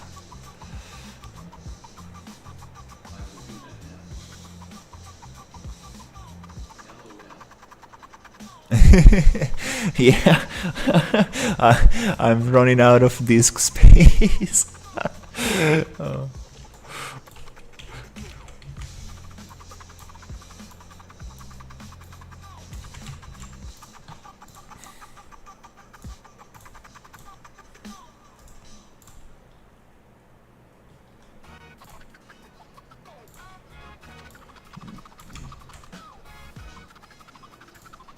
Yeah, it's funny because this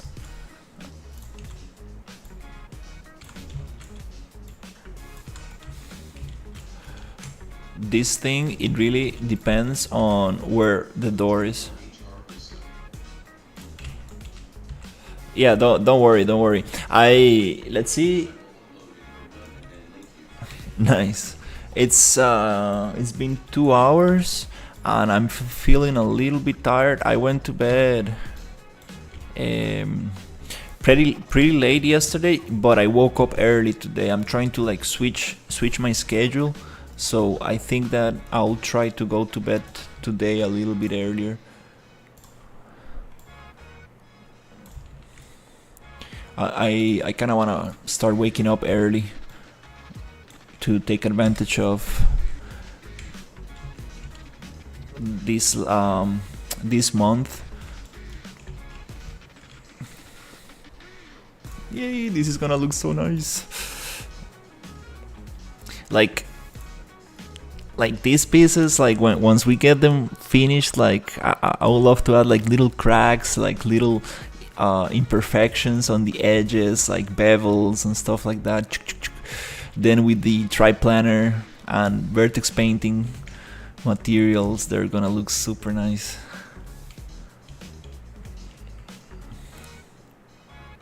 I mean, we can even have like wooden edges here, like wooden edges.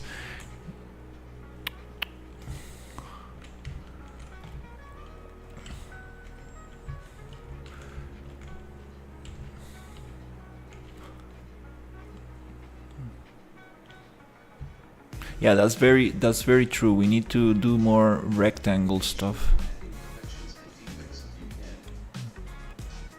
Oh yeah, yeah, definitely. This is a very kind of like blocky stuff. This is the very kind of like it's the very rough blockout, but once we are very happy with this, we gonna send it to Maya and really get that nice detail going. We could even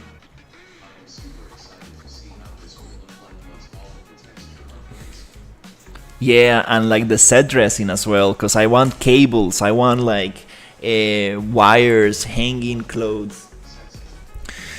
Yeah, I want like a cloth simulation, like I want pots with little plants and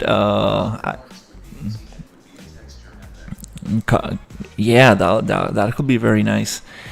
Carpets, I want um, uh, stuff here like curtains, stuff like that. We can add like little grass, kind of like little foliage growing on the edges. Uh, yeah, it's really gonna look nice.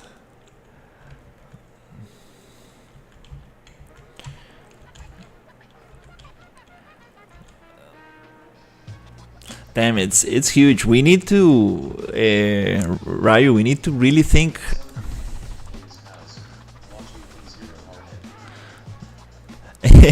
We do need to take advantage of these buildings and this space. We need to add NPCs, and we need to somehow encourage the player to go on exploring there. To maybe I don't know, like.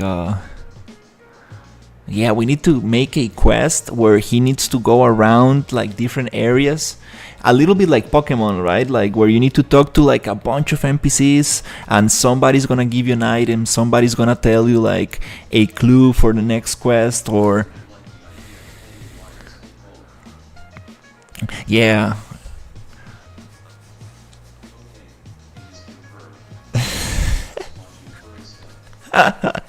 We're gonna use the he he has he has a for a costume drying outside. Oh, that's funny.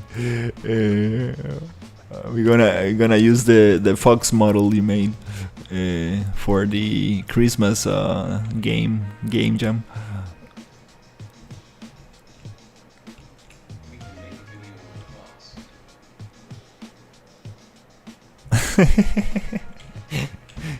That Fox model that you made for the that other game, we could probably make enemies like that.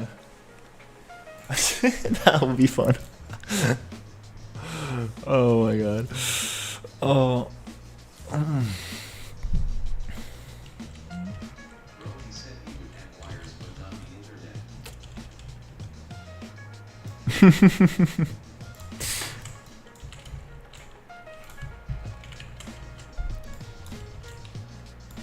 Yeah. Uh.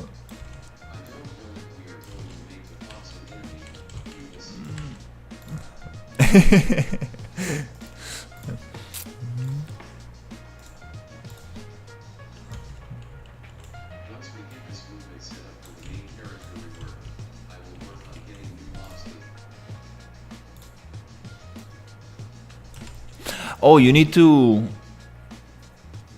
I guess you.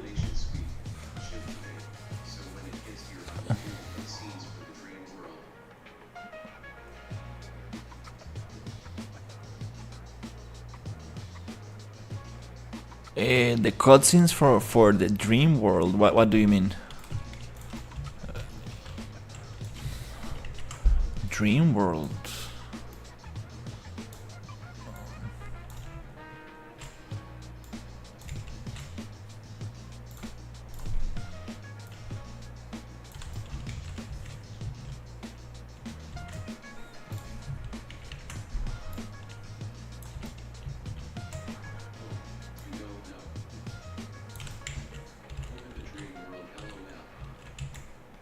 Is it another level? Okay, let me check.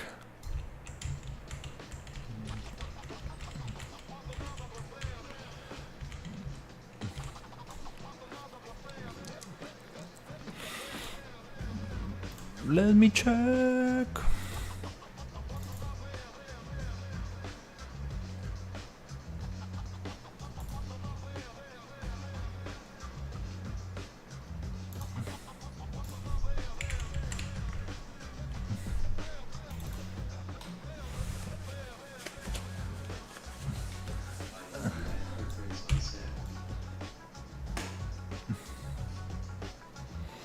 Oh yeah, definitely.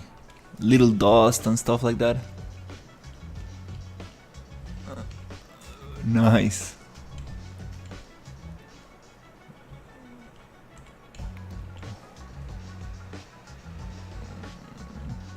Oh, that's where you using this thing. Oh.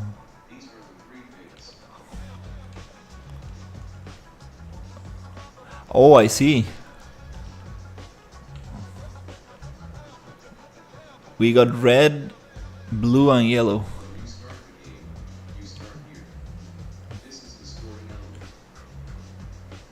Oh, nice. So we do have a.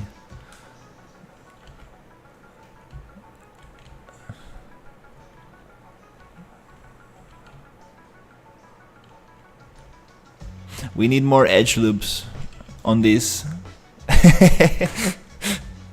But it's looking pretty cool.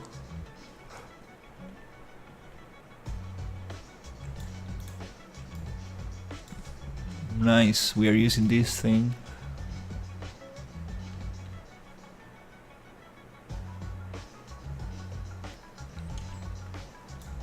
That's pretty cool.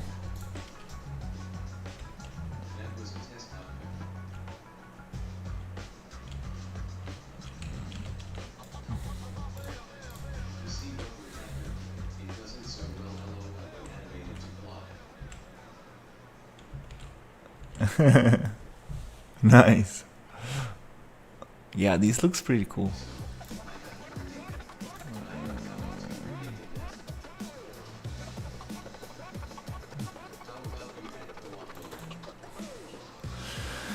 I was thinking about that today. I was like, "Whoa, that would be super cool!" Like,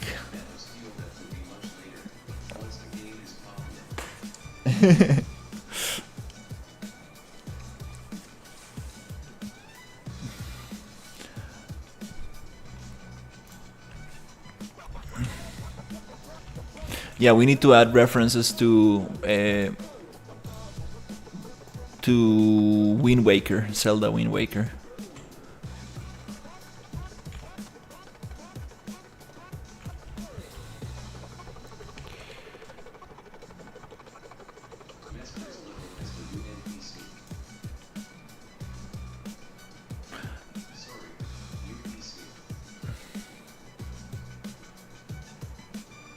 What do you mean by PC?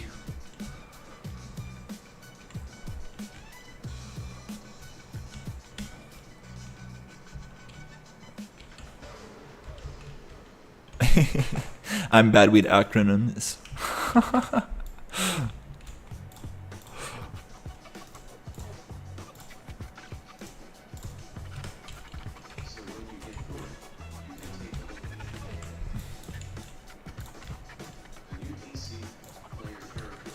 Mm.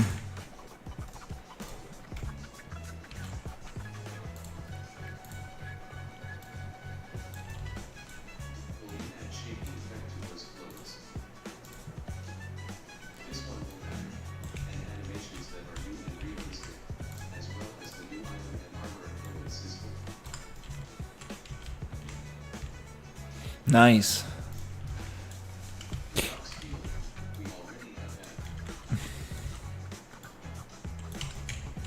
Yeah, unfortunately I cannot play on this particular build because we got some changes in the code, so I need to rebuild or...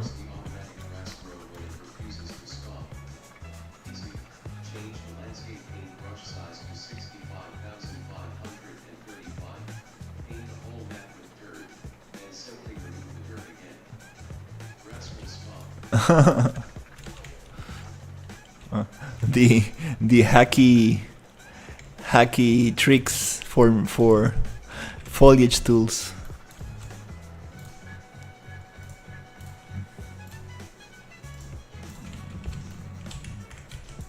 Yeah, we do have clothes.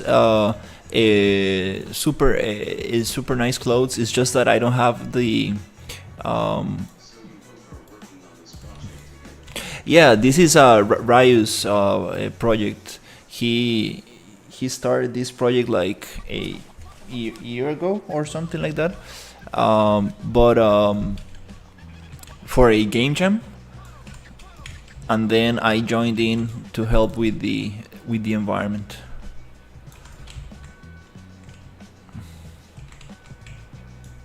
Also, he's working with other two programmers, and we October 23. So it's not. It's been a little bit more than a year. But pretty cool progress. I can't wait.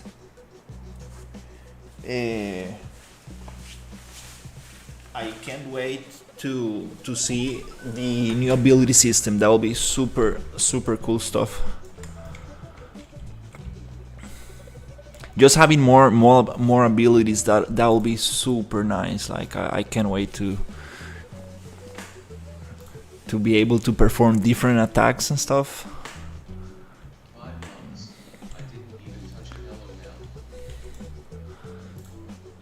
Okay, that's good to know.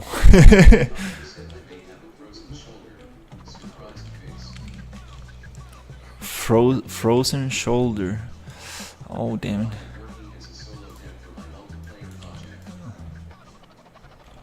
Nice. What is it about?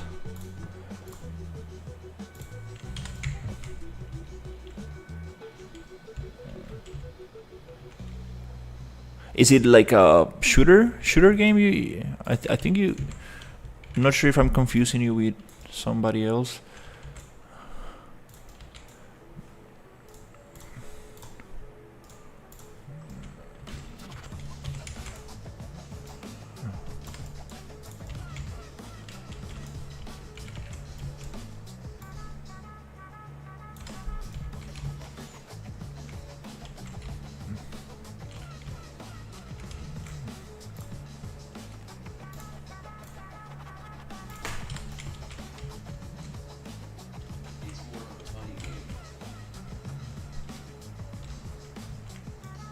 Nice.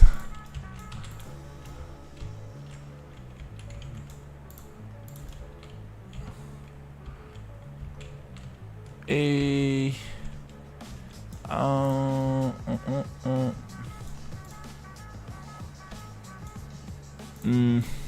I'm running into an issue here. A.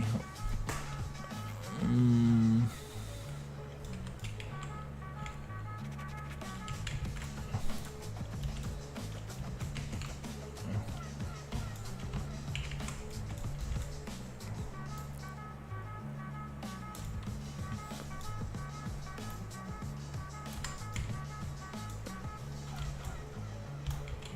It's like loot before actual battle and return to battle zone or die with multiple modes and funny bug behavior.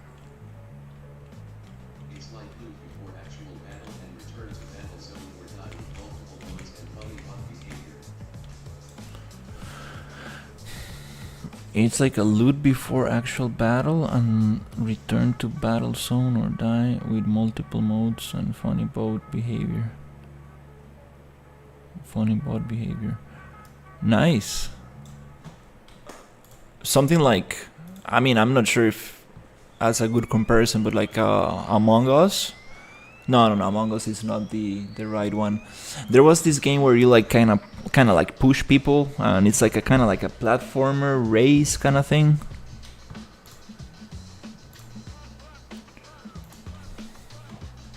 Oh no, I cannot play because it gets crashed. No. Totally forgot.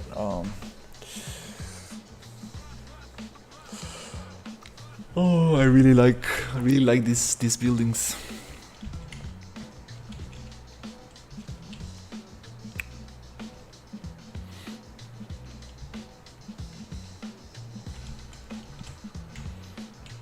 Yeah, I would really like to do a recap on all the buildings that I've done. Fall Guys. Yeah, it's about falling. Yeah. Totally forgot. Today the water flux is looking great. Sherry, this is a good example of how the water flux should look like. The other day it was kind of like glitching a little bit.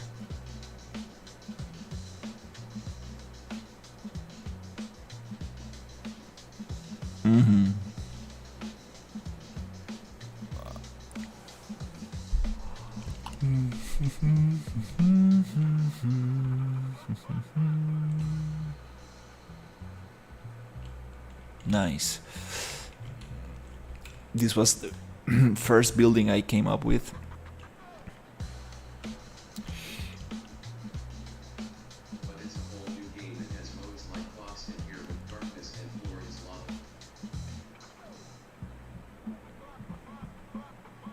lava. Nice. That sounds very fun.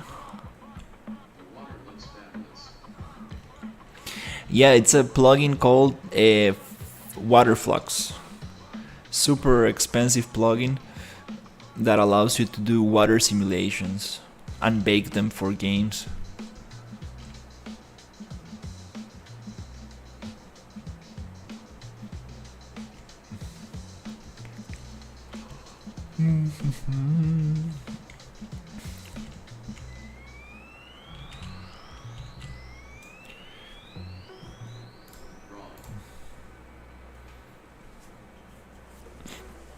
What do you?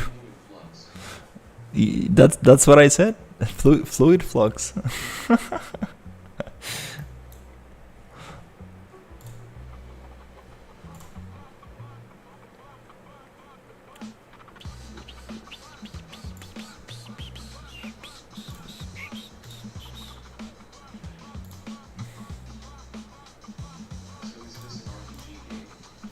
It's a Souls-like.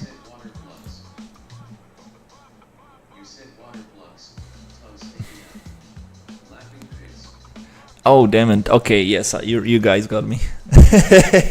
Fluid flux. Yes, I'm a little tired. Probably gonna have some food and going to bed. Uh, yes, fluid flux is the name. um,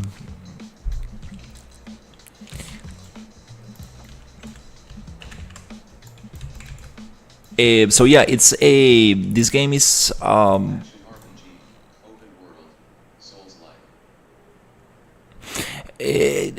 not sure about like RPG. I'm not sure about calling this an RPG. You do get armor, but I don't think we have a skill system where you progress your skills, right? Like a skill tree or kind of like skill points. I don't think we're gonna have that. So it's more like a kind of like a souls like where you get better gear. I'm not sure if you're gonna be able to unlock the abilities in a progression system or you're gonna have them.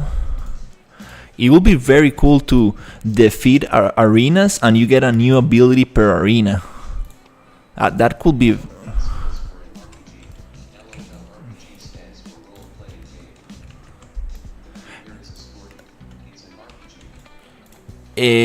Well, yeah, you're right. Yeah, you're right. You're right. You don't need skills to. You're right. You don't actually need to have a skill tree.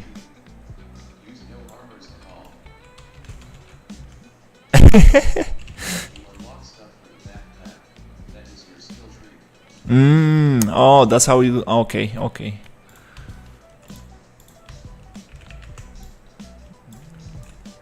And what about the abilities? Like, do you want to?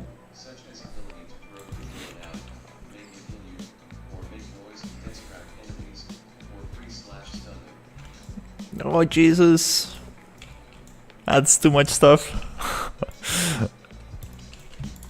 I'm like, oh no, feature creep.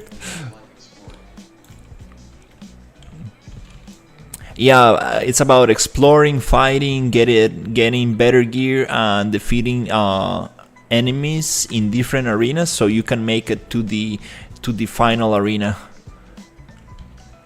And there's also underground dungeons, mines, and there's going to be also quests.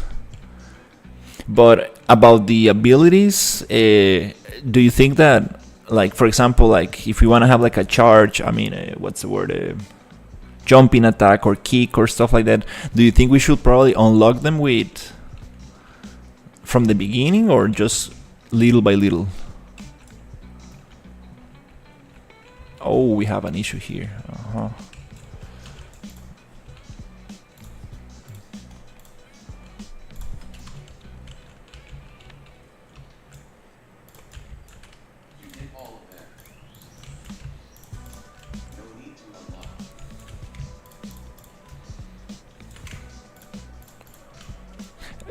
Yeah, also it's gonna be a little bit weird, like, oh, now you can kick. Oh, now you can. I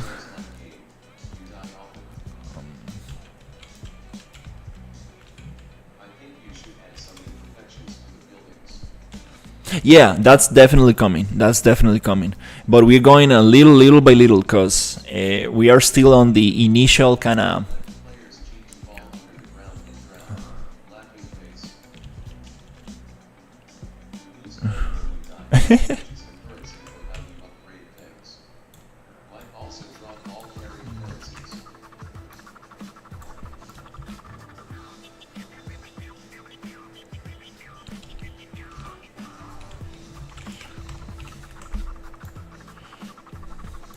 Yeah, well, we need to think about a penalty, but not make it too right. Not too. We don't want to punish the player too much, because then.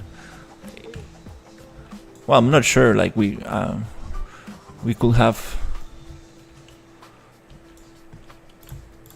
different difficulties, or because like maybe a percentage of the gold.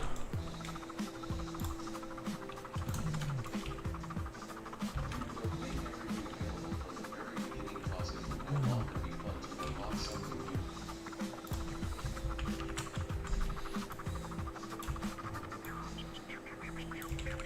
It's a souls not LOL. We will balance them. Everything is available at the start, except for the backpack. Simple human behavior which keeps us stuck to a game. There is no leveling in this game. Would it be mean to let the player carry his own dead body through the game just to resurrect him? Laughing face. That's crazy. The thing that keeps you stuck to the game is skill, and fear hunger. Imagine a Minecraft with everything unlocked through that be fun.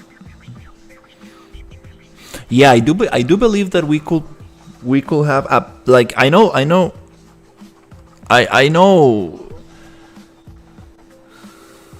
Not all players are good. You have to find it. You don't gain new punch power. Yeah, I think Find skill, and now you can make better things. I think unlocking, like, besides the backpack, unlocking different abilities will be nice. Like, imagine like you defeat an arena, and then they tell you how to roll and stuff, and now you can roll from there on, and the other guy, No different for this game. Find a new weapon. It hits harder. Voila. like, unlocking, like, for example, like a jump attack after defeating one arena. It's kind of like cool, like you see your enemy doing it on that arena, and then you learn from your enemy and you start copying it, and then you are able to do it yourself. I appreciate the ideas. Those ideas make the game like HTTP 15,000 other RPGs that are already out there. But there is a good argument on not giving everything. Makes the game different is the systems. Change the systems to be like every other game, and voila. No, but I think there's a good argument on not giving everything to the player at first. I know the backpack. RPG that is like everything else. Hmm. Road being different is not always the best thing out there. Knives, swords, spears should not have a fixed ATK. The ATK should be calculated by the sharpness of the blades. Shrugs asterisk is also not bad LOL.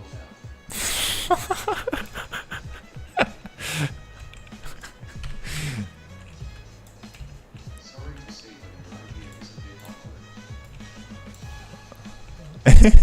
LOL.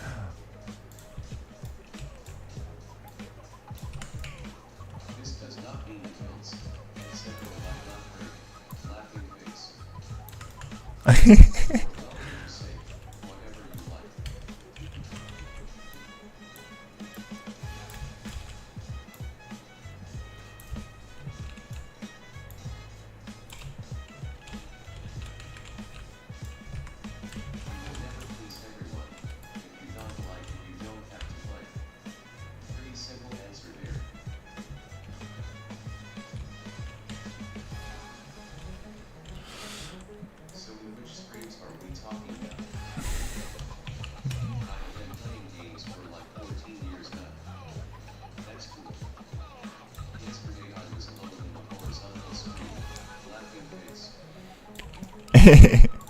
So understand the taste.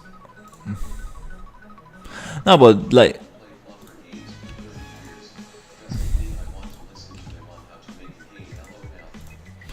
no, but we need to test and see how it feels, like the progression system and stuff. It might make sense. Taste is not the definitive taste. What you like is valid. And that is cool.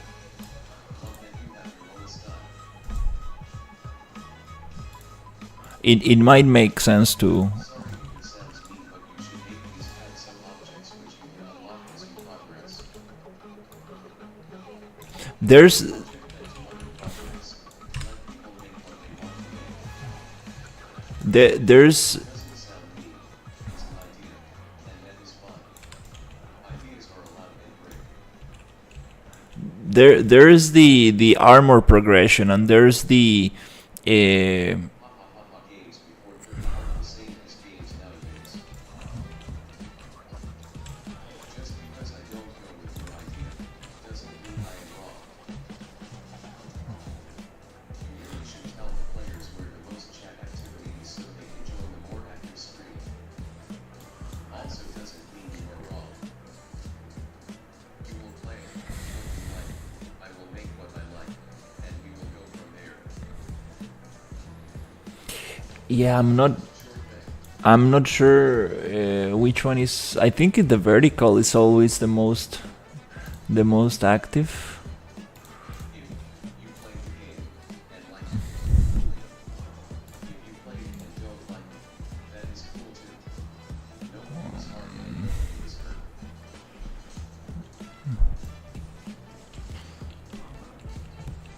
It's your project, do whatever you want. I was just giving some tips.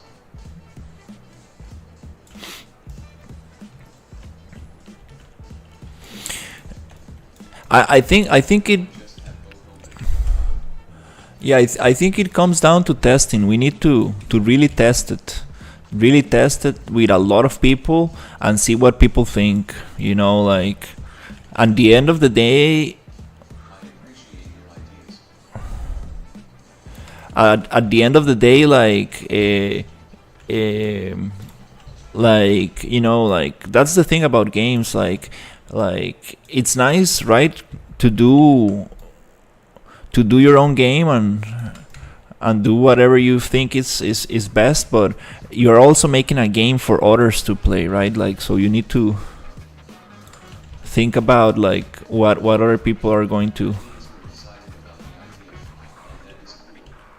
However, I am making what I am making, and I will make it as I expect it to be. If I need to switch it, I will.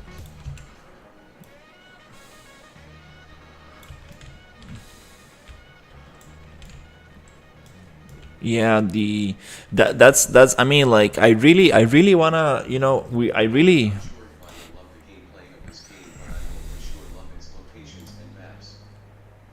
I I really. to make games for others to play, and only focus on that. I would make furry porn.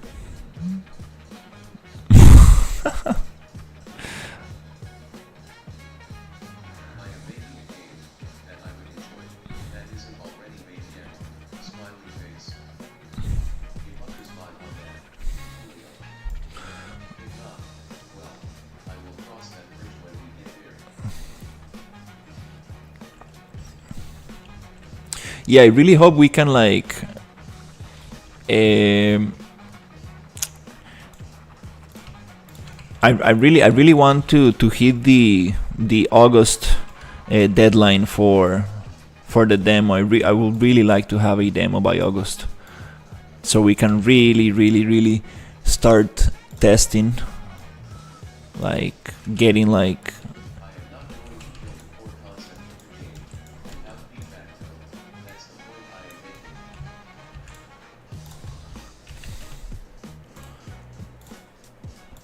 Yeah, we need to get it on the most amount of people. Well, if things go the way they are looking, I will hit that deadline a lot sooner. We shall see what life has in store. LOL. Yeah, I well. But schedule my open life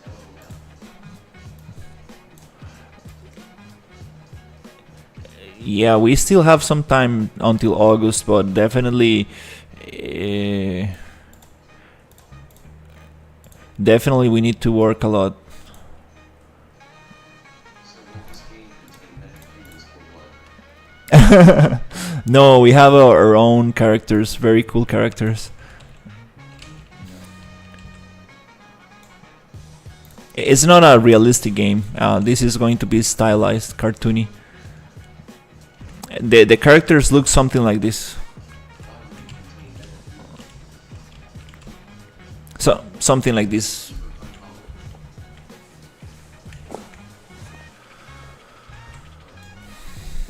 Very cartoony, stylized. Uh,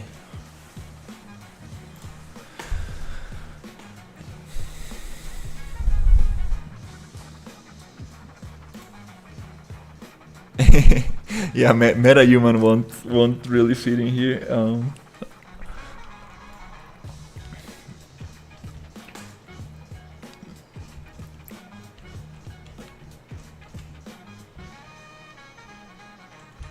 Cause let's see what we are on, just starting February. So we got February, March, April, May, June, July, August.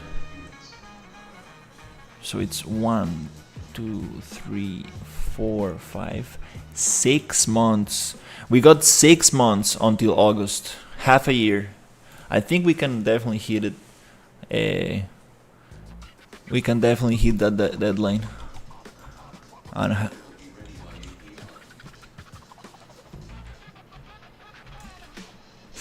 I well, I like it's I wish like I hope, but it's kind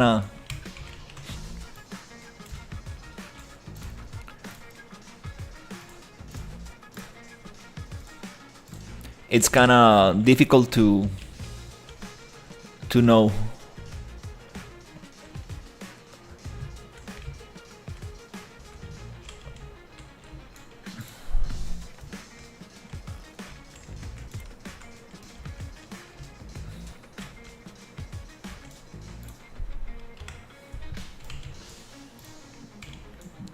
Difficult to know because we still need to get a lot of things together.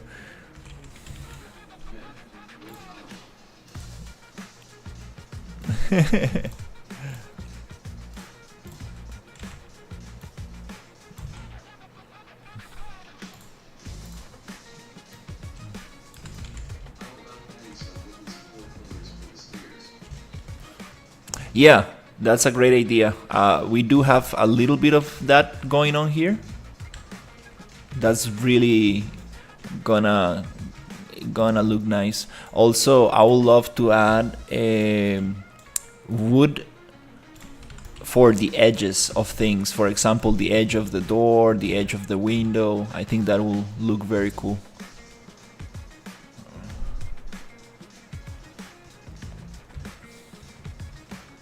This is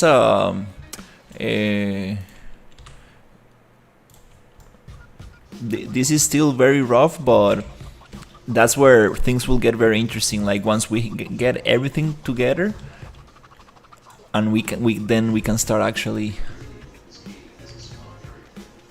I love swamps. I really love swamps. That yeah, I don't know why I find them so interesting. I really like swamp environments.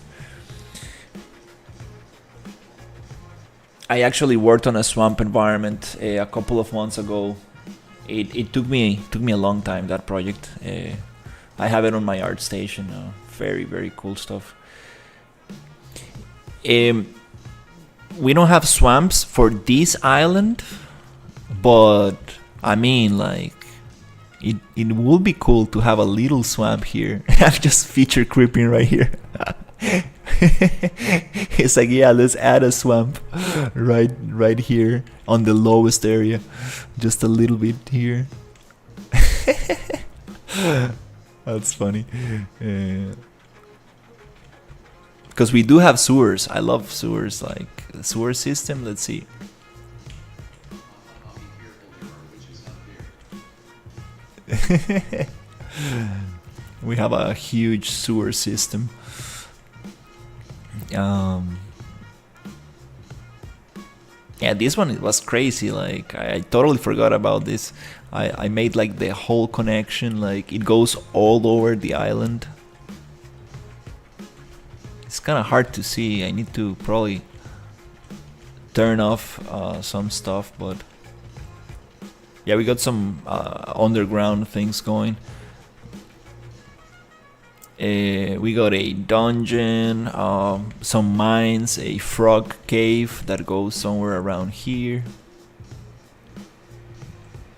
Oh, we don't have any lights in here. Oops, I think they didn't got transported.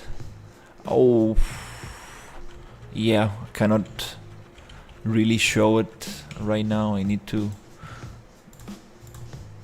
oops, to add some lights. Let's see, I'm gonna just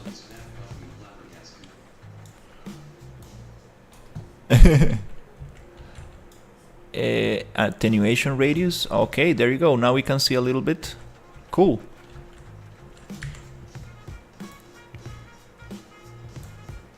White light looks interesting. I had yellow light, but I kind of like it. Oh, we got it. The hole got closed in here. Why is that? Oh, okay, I understand. Yeah, the landscape. We need to make a little hole in the landscape. No problem. I'm gonna leave it like this for now. But yeah, we have this super cool stuff going on here. It goes down.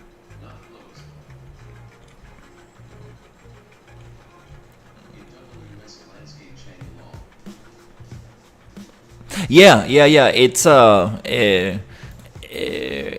we need to basically change the landscape visibility, paint a little kind of like, you know, in gap in there. So we got that, and we got some mines somewhere here. I think yeah, I should probably delete these buildings. I do have them copied over the other. I like the base. I'm keeping them here because I do like the base. Because once I get back on working here, I would like to use the base and change the stairs like you have them here. But the base I made there is very solid, so I would like to use the base and start making these kind of buildings. But this area is after the slums. So the mines, they go over here.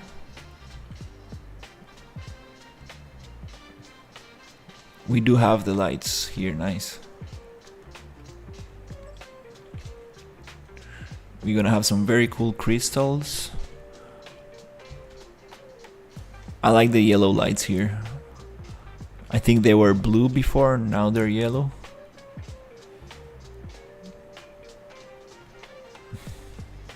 Oh, and again we need to make a hole. yeah, that'll be amazing for sure.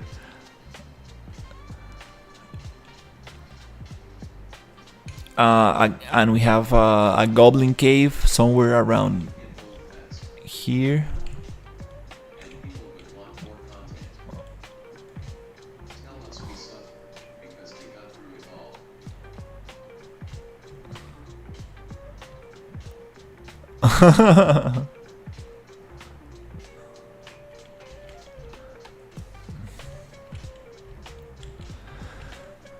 It really depends on how we work with it, right?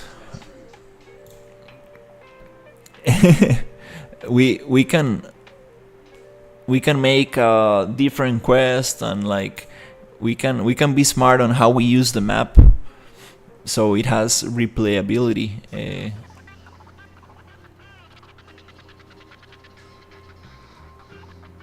Wow, it's taking very long to save. I don't know why is that. Oof.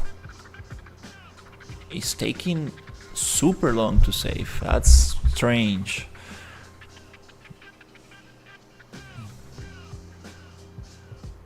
Wow. Never had this issue before. It will be single player for a while. Multiplayer will only be in the arena. When we open up more islands, maybe.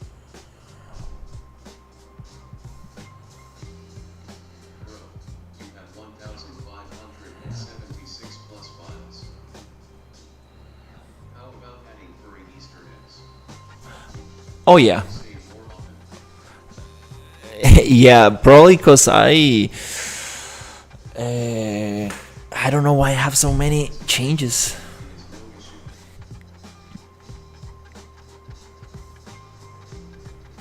Where are these changes coming from? Like, I.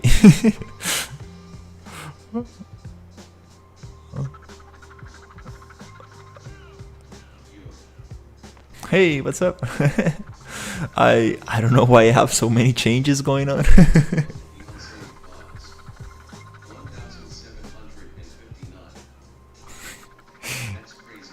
I saved not so long ago. I don't get it. Why I do? I have so many. Pretty fast. I don't know what happened.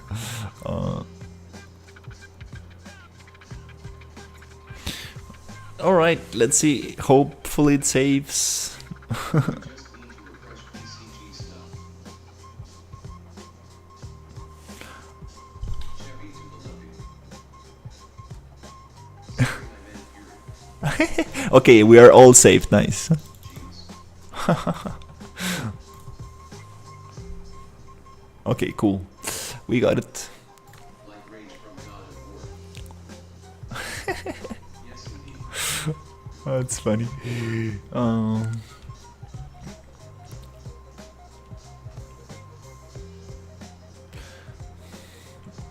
the levy is dry. Do you know of any way to use Blender hotkeys while blocking in Unreal? I'm really fast in Blender, and feel so slow in Unreal. Blender hotkeys. The screen call me. I will walk you through the new file build stuff.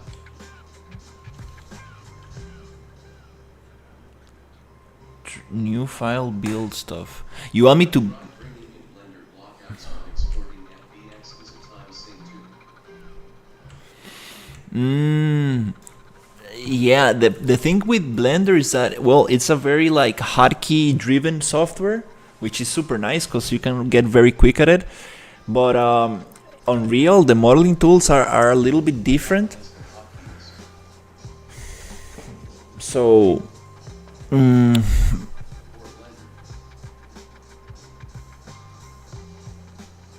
Yeah, I will do it the other way. I will block out in Unreal with very simple shapes using the modeling tools in Unreal, like trying to use the grid and snapping so you can. Yeah, the tools are different, so it's gonna be a little hard to achieve it. So I will start blocking out in Unreal. And then export your blockout to Blender and basically continue in Blender. I think that's probably a good workflow.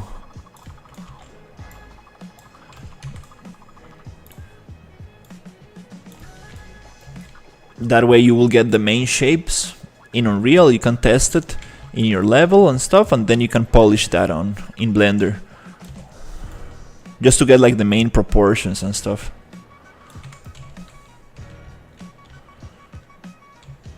Thanks.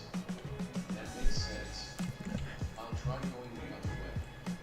Log in Unreal and go to Blender. Yeah, because I don't really think there's going to be like a way to bring all the hotkeys to Unreal, since the modeling tools are way different and Blender modeling tools are way.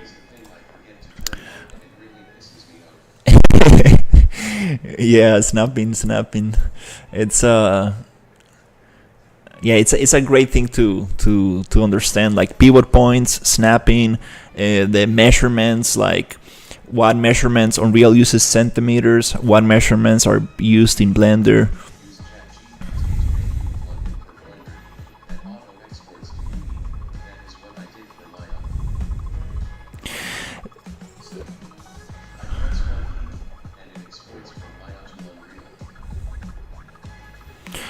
Yeah. I mean, the exporting part, if you're dealing with a bunch of pieces, it can get very tricky for sure. But if you're using like one single mesh, you can simply import it once and then just simply go right click and re-import the asset right here, re-import, and it will just re-import the new version. That's like the most kind of like easiest way to do it. But if you want to deal with a bunch of different files, for sure, like having a plugin or something like that will help.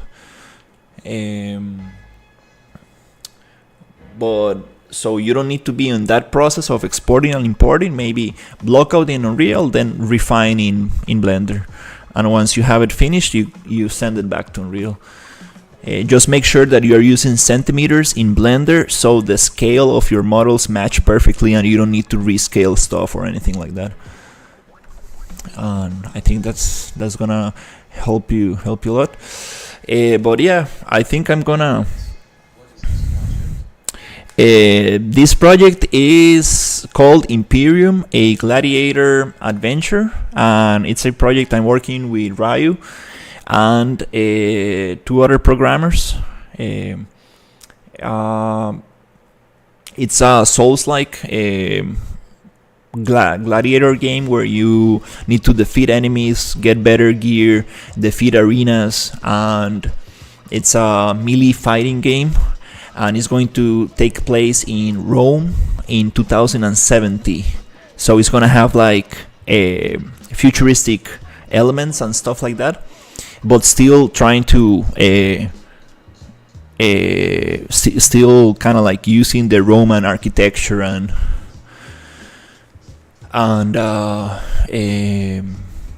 referring to that kind of like Roman culture, but adding a little bit of like futuristic elements to it. So they will have electricity and something like that. So this is kind of like the style. Yes, I wish I could show you the characters. Unfortunately, I need to get the new build for the game. But we got very cool armor, we got very cool weapons, and it's and some very cool NPCs. We have skeletons, goblins. There's going to be like frog people, other gladiators.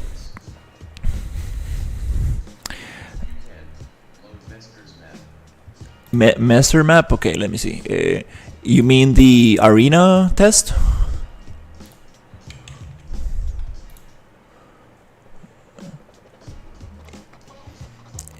Is it Infinite Arena 1 or just a level test arena?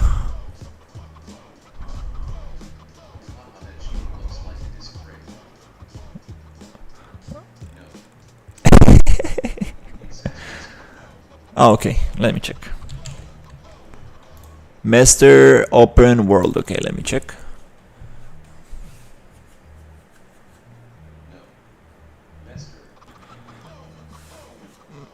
Okay, let's see what we got. Okay, let me just make sure that. Okay, I get the same issues. I think I won't be able to play. Yeah, it's gonna crash most likely. Oh no, it's working. Nice.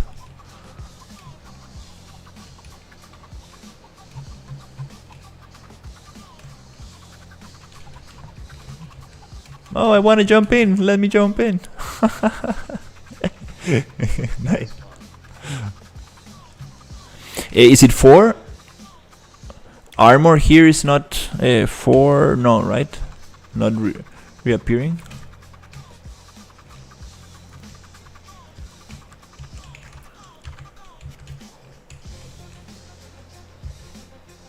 Oh yeah, well, this is probably not the best thing to show right now, but because we don't have armor on the, we don't have the other like rolling and jumping and all the other stuff. Yeah, probably this is not the best thing to be showing right now. But yeah, this is going to be the character.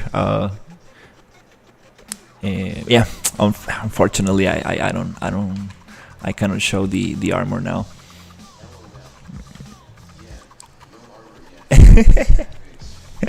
Yeah, definitely. So yeah, I think I'm gonna cut it here and go have some food. So I appreciate you guys being here, and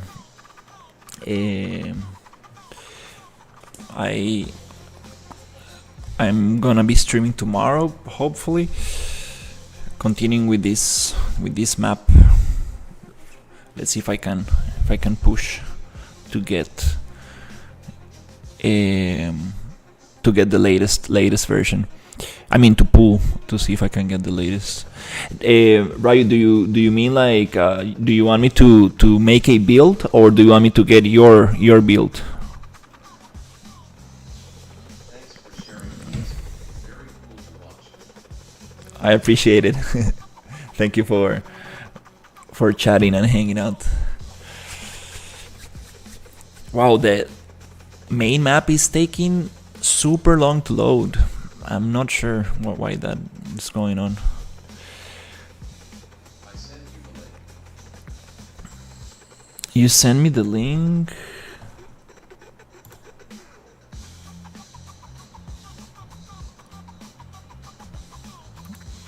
Oh. Oh, okay. I need access. I send you I need access to access that Google Drive file.